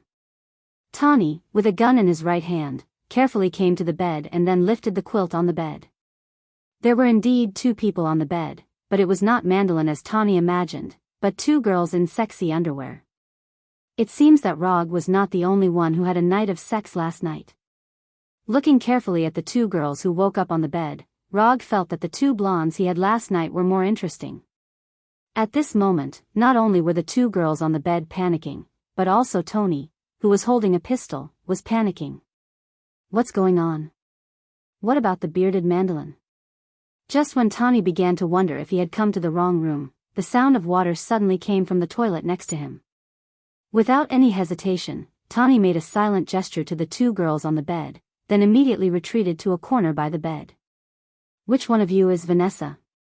Mandolin, who had just come out of the toilet, did not notice that there were two more men in the room. He walked to the table by the bed and asked the two girls on the bed. It's me. A girl replied immediately. You know what? Actually, the fortune cookie is not God. Who are you? Mandolin wanted to show his humor, or talent. As soon as he turned around, he saw Rog standing at the door. It doesn't matter who I am, I think you should pay more attention to him now. After saying that, Rog pointed to Tawny, who walked out of the corner. Looking in the direction Rog pointed, Mandolin saw Tawny, who was pointing a pistol at him with a puzzled look on his face. Don't move. I won't move. Mandolin raised his hands for the first time. Take whatever you want, these guns are fake because those bastards didn't dare to give me real guns. Mandolin suggested with a sincere face. What? At this time, Tawny's intelligent brain was immediately filled with doubts. Then why don't you take these two girls away? Mandolin continued to suggest. Enough. You are not Mandolin, where is the real Mandolin? After saying that, Tawny angrily pulled the pistol's sleeve, expressing his determination to shoot at any time. Where is he? Where is he? Tawny roared angrily at Mandolin, and now he felt like a monkey being teased in a circus. He is here, but he is not here. Under Tony's aggressive questioning, Mandolin began to explain the ins and outs of everything that had happened. My name is Trevor Slatley. After listening to the fake Mandolin, Tawny finally figured out the truth of the matter. Just as he was about to turn his head and ask Rog for his opinion, he found that Rog had already left the bedroom. When Tawny began to ask about the fake Mandolin, Rog quietly left the bedroom and began to look for the real Mandolin in the villa. An imposter was not worth a trip to Miami in person. From the beginning to the end, his goal was only Killian. While waiting for Tawny's arrival, he used chakra to investigate the situation in the villa. As he expected, there was a strong high-energy reaction in the villa, and it was a high-energy reaction from the human body. However, he couldn't tell whether this high-energy reaction came from the Desperation Warrior or Killian. The target with the high-energy reaction showed no signs of leaving the villa, and he also wanted to see if Tawny would personally perform a self-taught infiltration operation as he remembered, so he patiently waited for Tawny's arrival. Although the development of things was a little different from what he remembered, he still appreciated Tawny's only infiltration operation in his life. Regarding this, he was very satisfied, very satisfied. However, he soon experienced the taste of disappointment. When he came to the room with the high-energy reaction, he didn't see Killian as he expected, only a big man he didn't know at all. The big man in a tight camouflage vest and camouflage trousers obviously didn't expect a stranger to come inside the villa. You continue, don't worry about me, I'm just a passerby. The big man was originally beating a black man who wasn't very strong, but after seeing Rog's arrival, he stopped his violent beating. Before the big man in the tight vest spoke, the black man spoke first. Rog? You're Rog. You know me? Rog was very sure that he had never seen this black man before. I'm Colonel Rhodes, Tawny's friend, the one who fought for the machine. Colonel Rhodes quickly explained. Oh, it's you. No wonder he felt that Colonel Rhodes was a little familiar from the beginning. It turned out that he was one of Tawny's only friends. Just as Rog was about to rescue Colonel Rhodes, fierce gunshots and explosions suddenly sounded in the villa. Chapter 171. With the sound of gunshots and explosions, the big man in tights who was beating Colonel Rhodes also decisively attacked Rog. The big man in tights didn't know Rog, and he didn't care who Rog was. Intruder, die. This was the only thought in the mind of the big man in tights. When the big man in tights rushed towards himself like a cheetah, Rog slowly took out the flying Thor kunai. Rog's action of taking out the flying Thor kunai was not fast at all, and even Colonel Road, who was tied to the iron frame, could see it clearly. But for some reason, when the big right palm of the big man in tights was about to grab Rog's neck, the flying Thor kunai stabbed the big man's palm first. Sneer. The flying Thor kunai pierced the big man's right palm without any suspense. How did he do it? His right palm was pierced through, but the first thing that appeared in the big man's mind was not that he was injured, but how did Rog do it? How could I be hit by that kind of slow movement? This is not scientific. It is not scientific at all. Although it was a little unbelievable, the big man in tights had to admit the fact that he was injured. Under normal circumstances, the injured big man in tights should choose to retreat immediately, and then prepare for the second wave of attacks. However, the big man in tights not only did not have any intention of retreating, but he directly raised his left leg and kicked towards Rog fiercely. As long as he is kicked, this guy who came out of nowhere will be seriously injured even if he does not die. The big man in tights is full of confidence in the power of his kick. And with the existence of extremis, he can completely ignore the injury on his right palm. Not to mention that it was just pierced, even if his entire right palm was cut off, he could still grow it back. He doesn't know if people with super recovery power will more or less have some extreme ideas. This was the case with Dr. Lizard before, and now the same is true for the big man in tights. Moreover, in Rog's memory, there was a man who liked to wear red tights and carry 2 swords on his back. He relied on his immortal body and walked back and forth on the edge of death all day long. Seeing that the man in tights was about to kick his lower abdomen, Rog was still recalling a certain despicable character. Because of his wild thoughts, the man in tights successfully kicked his body with his left leg. Then, it directly passed through his body. There was no tangible feeling. This is fake. The tights man had just reacted when Rog, who was in front of him, turned into a flock of crows and flew in all directions. Sharingan Genjutsu. At the moment when the man in tights attacked him, Rog quietly cast an illusion on him, and at the same time, enveloped Colonel Road. From the beginning to the end, the man in tights had only been attacking the illusions he had left behind. As for the injury on the burly man's right palm, of course, it was just an illusion. Using slow to fight fast, using soft to break hard, this is something that can only be done by Tai Chi in the martial arts world. Where he is now is not a martial arts world, but the Marvel world, which still follows the scientific principles most of the time. Here, speed, accuracy, and ruthlessness are the true essence of close combat. I hate men who wear tight vests, so, see you in the future. Rog's voice sounded on the right side of the man in tights. Subsequently, the man in tights found that the scene in front of his eyes became upside down and spinning, as if he had been on a roller coaster in his childhood.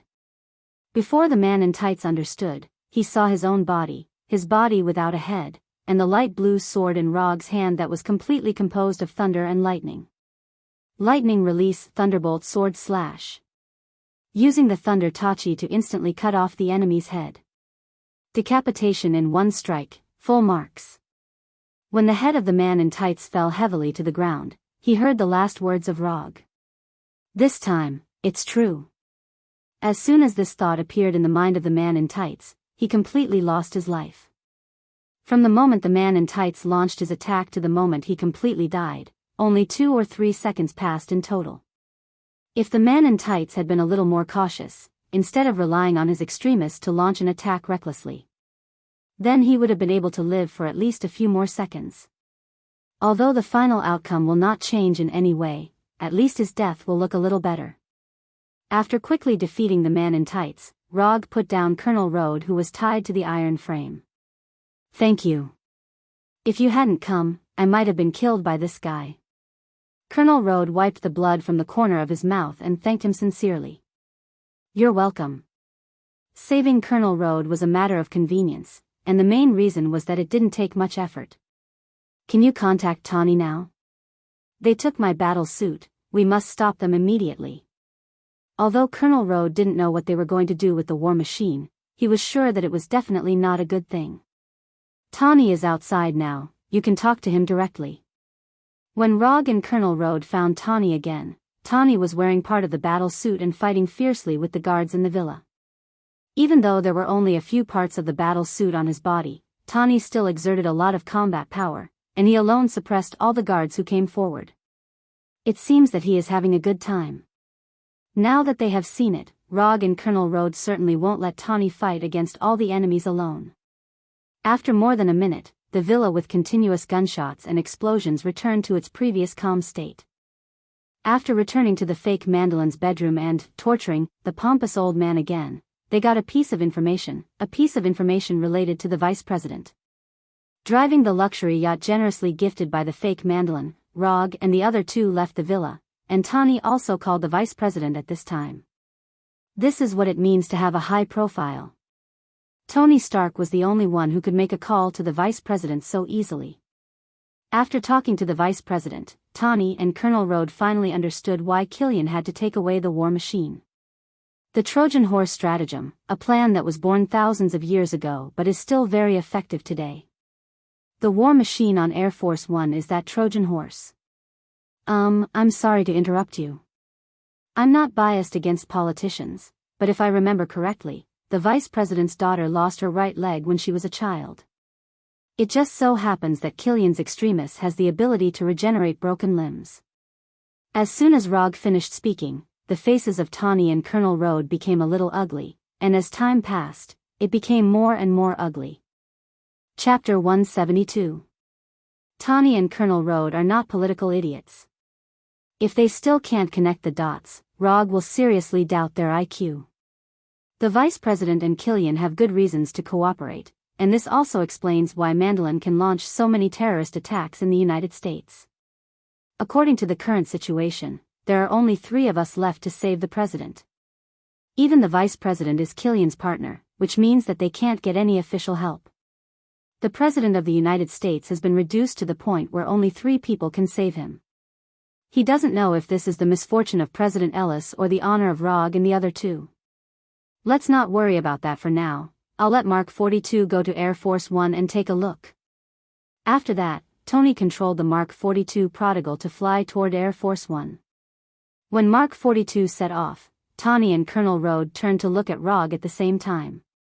Why are you looking at me? I can't fly, I'm a ninja, not Superman.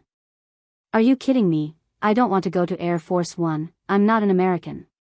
The rescue operation of Mark 42 was similar to what Rog expected.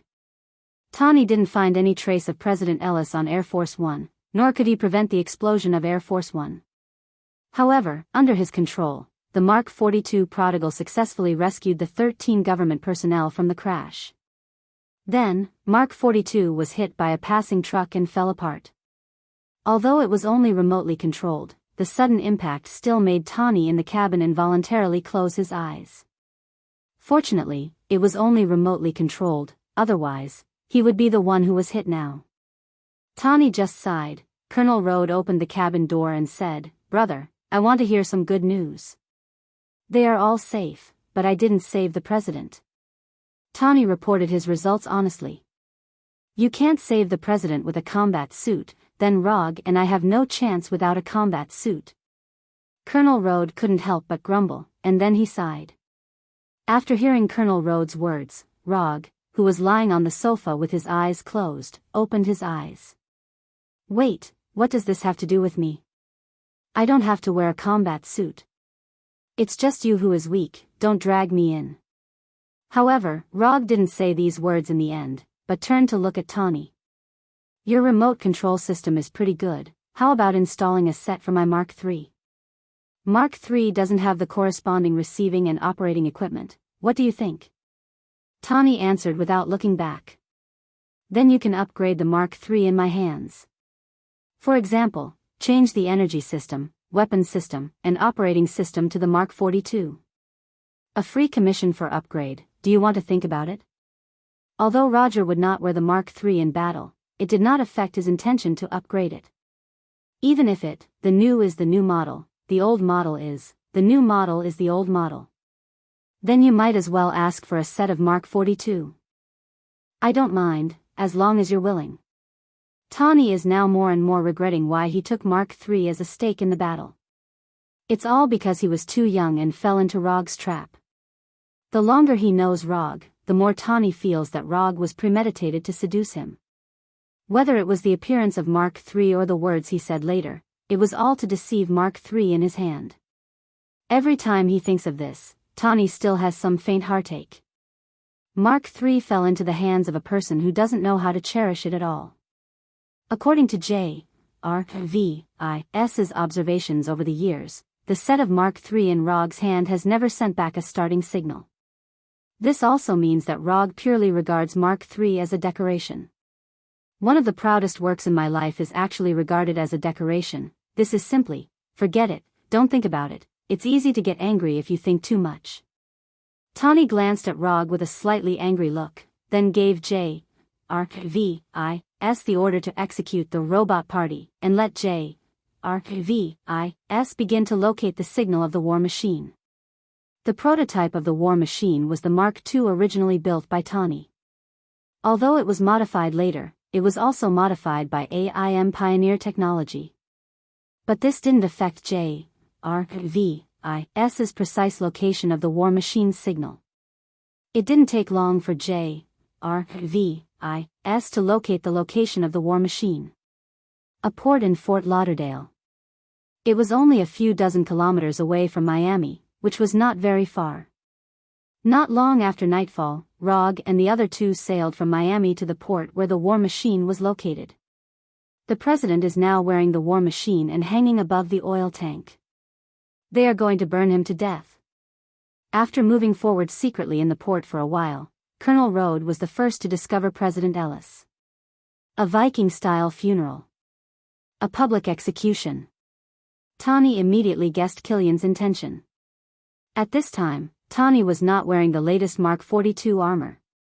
The Mark 42, which was knocked apart by the truck, was still trying to assemble itself. Yes, burned to death by oil. They are surrounded by their guards, and we can't sneak in quietly. After observing the surrounding situation, Colonel Road said helplessly, "Have you forgotten that I'm a ninja? Infiltration is my specialty." Although Rog has told them more than once that he is a ninja, they don't know why they always ignore this point. You know, he is the only serious ninja in the world who can use mysterious ninjutsu. Ninja? Sneak in? Colonel Road and Tawny looked at each other tacitly, then shook their heads at the same time. They don't know if other ninjas are good at sneaking, but Rog is definitely not the kind of ninja who is good at sneaking. And in their view, Rog is not a ninja at all. In order to prove my level of sneaking, and at the same time to correct your wrong ideas, I need to personally demonstrate what a ninja sneaking method is. As soon as the voice fell, Rog disappeared directly in front of them, leaving only a weak light blue current. In fact, whether Tawny agrees or not, he will use his own way to sneak in. Because in this port, he sensed a high-energy reaction signal that was so strong that it can't be ignored. "Kyrian, I've finally found you." Just as Tawny and Colonel Road were looking for Rog's trace, a huge thunder suddenly sounded and instantly spread throughout the port. Raiton, lightning palm. Of course, it was Rog who made this amazing thunder sound, and in order to make this thunder sound strong enough, he used Raiton, lightning palm to the extreme for the first time. Chapter 173.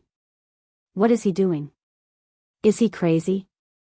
Tawny and Colonel Road were used to big scenes, but Rog's operation still made them confused. Didn't he say he was going to sneak in? Didn't he say he was going to hide his whereabouts? What kind of sneak is this? What's the difference between this and knocking on the door? Looking at Rog, who pointed his palm directly at the night sky and continued to release lightning, Tawny and Colonel Road suddenly regretted working with Rog. But they soon discovered the benefits of Rog's amazing operation. There were originally a large number of guards gathered around President Ellis, guarding every corner and passage. But with Rog's grand entrance, the tight defense circle built by these guards had a lot of loopholes. As long as one wasn't deaf or blind, they could see Rog standing on the main road with lightning constantly released from his palm.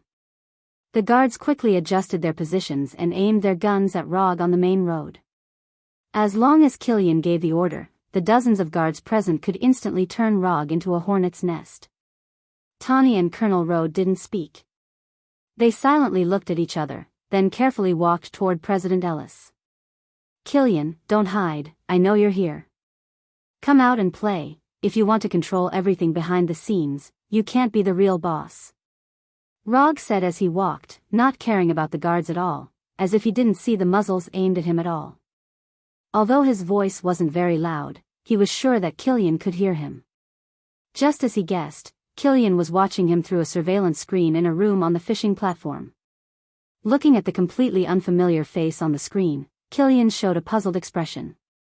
Who is this guy? Where did he come from? How did he know my plan? Although Killian didn't know Rog, he knew that Rog wasn't the kind of existence that could be dismissed at will. Rog's thunder palm just released left a very deep impression in his heart, and it also made him think of someone not to be trifled with. No, he couldn't be the masked man. The masked man had always been active in New York, and I had never provoked him. There weren't many people who could release lightning. Including the fact that he knew Tony Stark, the masked man was the only one who could do it. However, Killian still didn't think that Rog was the masked man in the Avengers. There was no three-tomo mask, no Kusanagi sword that released lightning, and no unreasonably large round fan. Most importantly, his eyes were completely different from the masked man's. Although Killian had no intention of provoking the masked man, it didn't mean that he would ignore his investigation. After pondering for a few minutes, Killian finally left the room and decided to meet Rog face to face. Just as Rog had said, he had always been hiding behind the scenes and had no way of becoming the real boss. Moreover, he also needed to prove to his subordinates his strength as the boss. After leaving the room, Killian came to a high-altitude corridor in front of Rog and looked down at Rog. Who are you? Killian didn't signal the guards to shoot, nor did he let the other desperados attack Rog. Instead, he asked for Rog's name. I'll know when you win. Rog didn't intend to reveal his identity. Although he didn't wear a mask to hide his identity, it didn't mean that he would tell Killian his name. In that case, go to hell. After saying that, Killian raised his right hand and waved it gently. After seeing his gesture, the guards who had already pointed their guns at Rog didn't hesitate and directly pulled the trigger. Bang bang bang bang bang, fierce gunshots sounded in an instant, and bullets flew toward Rog like a storm. Except for a few monsters with abnormal physiques, not many people could withstand so many bullets with their flesh. Rog's thunder palm was amazing, but no matter how you looked at it, his body didn't look like the kind of monster body that could withstand bullets. Rog indeed couldn't resist the bullet attack, but the problem was that he didn't have to resist these bullets at all. Because these bullets had no possibility of hitting him at all. He didn't directly use the body flicker technique or fly Thor to avoid these bullets as he was good at in the past. Instead, he stayed in place and let the bullets fly toward him. Lightning release, Thundercoat protection. At the moment when the guards fired, Rog also used the only lightning release defensive ninjutsu he had developed. Thundercoat protection was a defensive ninjutsu that he developed based on the electric net defense of the Electric Man in New York Square and the principle of ninjutsu, lightning release, Thundercoat protection. Whether it was a long-range attack or a close-range attack, Thundercoat protection can play an amazing effect.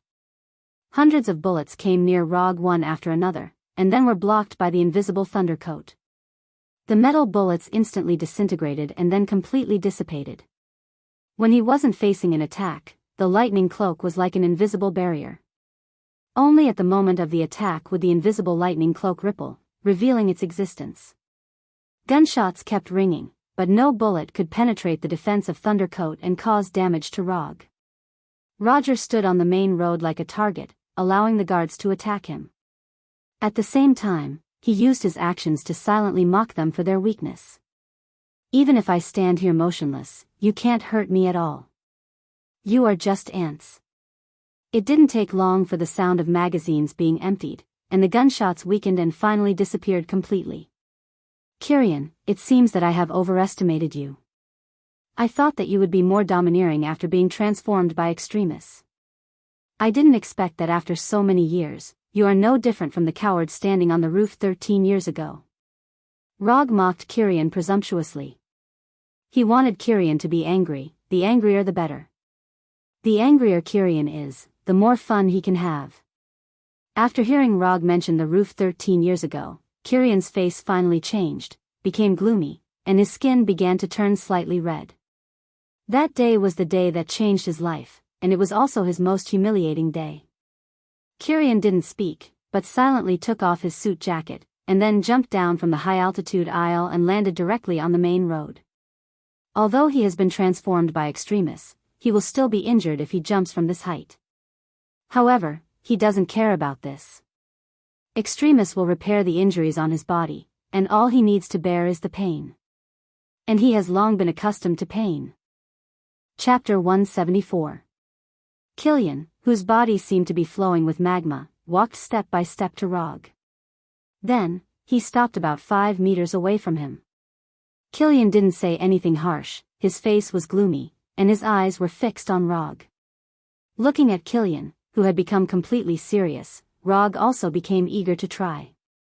Since he studied Electric Man Max from the inside out and developed several brand new lightning release ninjutsu, he has been waiting for an enemy who can let him use these lightning release ninjutsu to his heart's content. There is no such enemy in the safe city of New York, so after knowing that Tawny was officially fighting with Mandolin, he immediately rushed to Los Angeles. For him, Kilian is the prey he has been longing for a long time. As for Extremis, it's just a side gain during the hunting process. Just as Kilian and Roger were confronting each other, gunshots rang out from the harbor again. Looking in the direction of the gunshots, Rog saw Tawny and Colonel Road being suppressed by the guards behind a small container. The situation of the two of them looked bad, but Rog had no intention of rescuing them.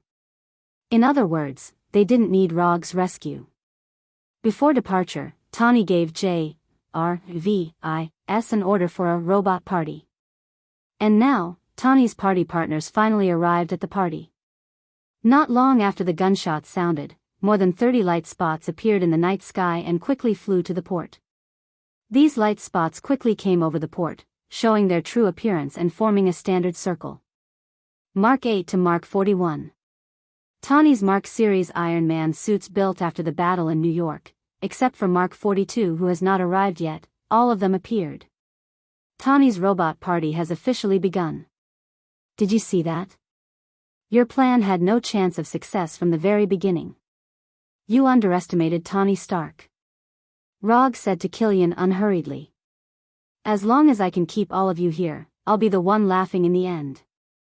As soon as he finished speaking, Kirian burst forth with a speed far beyond that of an ordinary person. He quickly arrived in front of Rog and struck his lava-like right hand directly at Rog's heart. Bang! Rog didn't dodge, nor did he use the thunder cloak to protect himself. Instead, he raised his right hand wrapped in chakra and grabbed Kilian's right fist. After the transformation of Extremis, Kilian's physical fitness has reached an amazing level.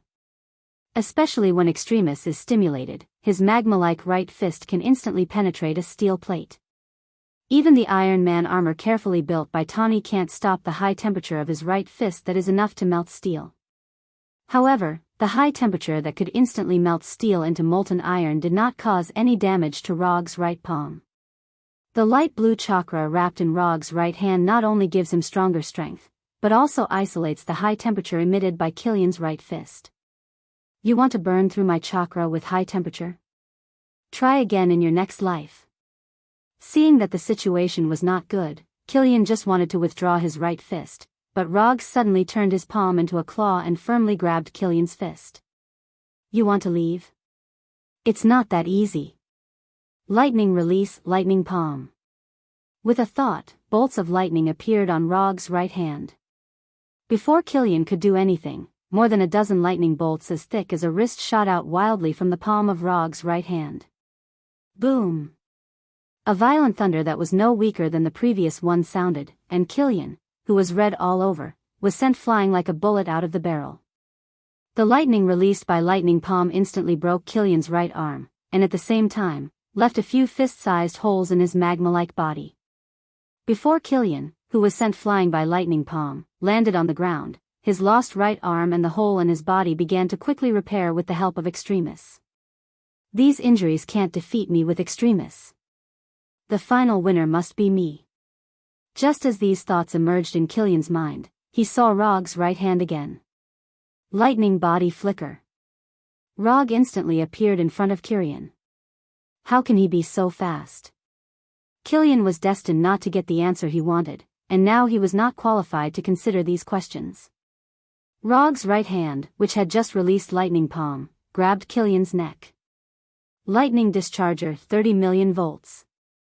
Hundreds of electric currents visible to the naked eye instantly enveloped Rog and Killian in his hand, and the blazing electric light made the entire port as bright as day. The pain was indescribable. Every inch of his skin was in excruciating pain. Destruction and rebirth emerged at the same time in Killian's body. When dealing with Killian's men, 1 million volts was enough to decide the outcome. But in the face of Killian, the most highly modified Extremis fighter, 30 million volts of terrifying current still couldn't kill him with a single blow. The gap in strength between his men and his boss was vividly displayed. What surprised Rog even more was that even in such a painful situation, Killian still gritted his teeth and did not let out a scream for mercy. Although they were in different positions, Killian's terrifying endurance still made Rog involuntarily admire him. It's nothing to be cruel to others. Being cruel to yourself, that's a real ruthless person. As for Killian, he was a cruel wolf who was even more powerful than vicious. If their identities were reversed, Rog admitted that he couldn't do this. Even when intense pain filled his entire mind, Killian still did not give up his plan to fight back, and attacked Rog directly with his remaining left hand. Even if I die, I will bite off a piece of your flesh. Killian's determination is indeed very moving, but the gap is the gap. Lightning evasion, lightning cloak protection. Killian's swinging left hand did not hit Rog as expected, but was blocked by Rog's invisible lightning cloak. In front of Killian's left hand, a ripple of more than 10 centimeters appeared. This ripple seemed to be only a few millimeters thick, but it was like a natural barrier, blocking Killian's left fist. The 30 million volts of current from the discharger continued, and so did Killian's pain. His right arm that could only be healed in a few seconds was not completely healed due to the constant damage from the current. From the looks of it, Killian had no chance of winning. But he still did not give up. He suddenly opened his mouth, and a flame gushed out from his mouth, attacking Rog who was right in front of him. Unlike his left fist, this sudden flame successfully broke through the invisible lightning cloak and arrived in front of Rog. However, this flame did not hit Rog's body in the end. The light blue chakra enveloped Rog's entire body, completely isolating him from the flame. Killian finally saw the full appearance of lightning evasion, lightning cloak protection through his own efforts.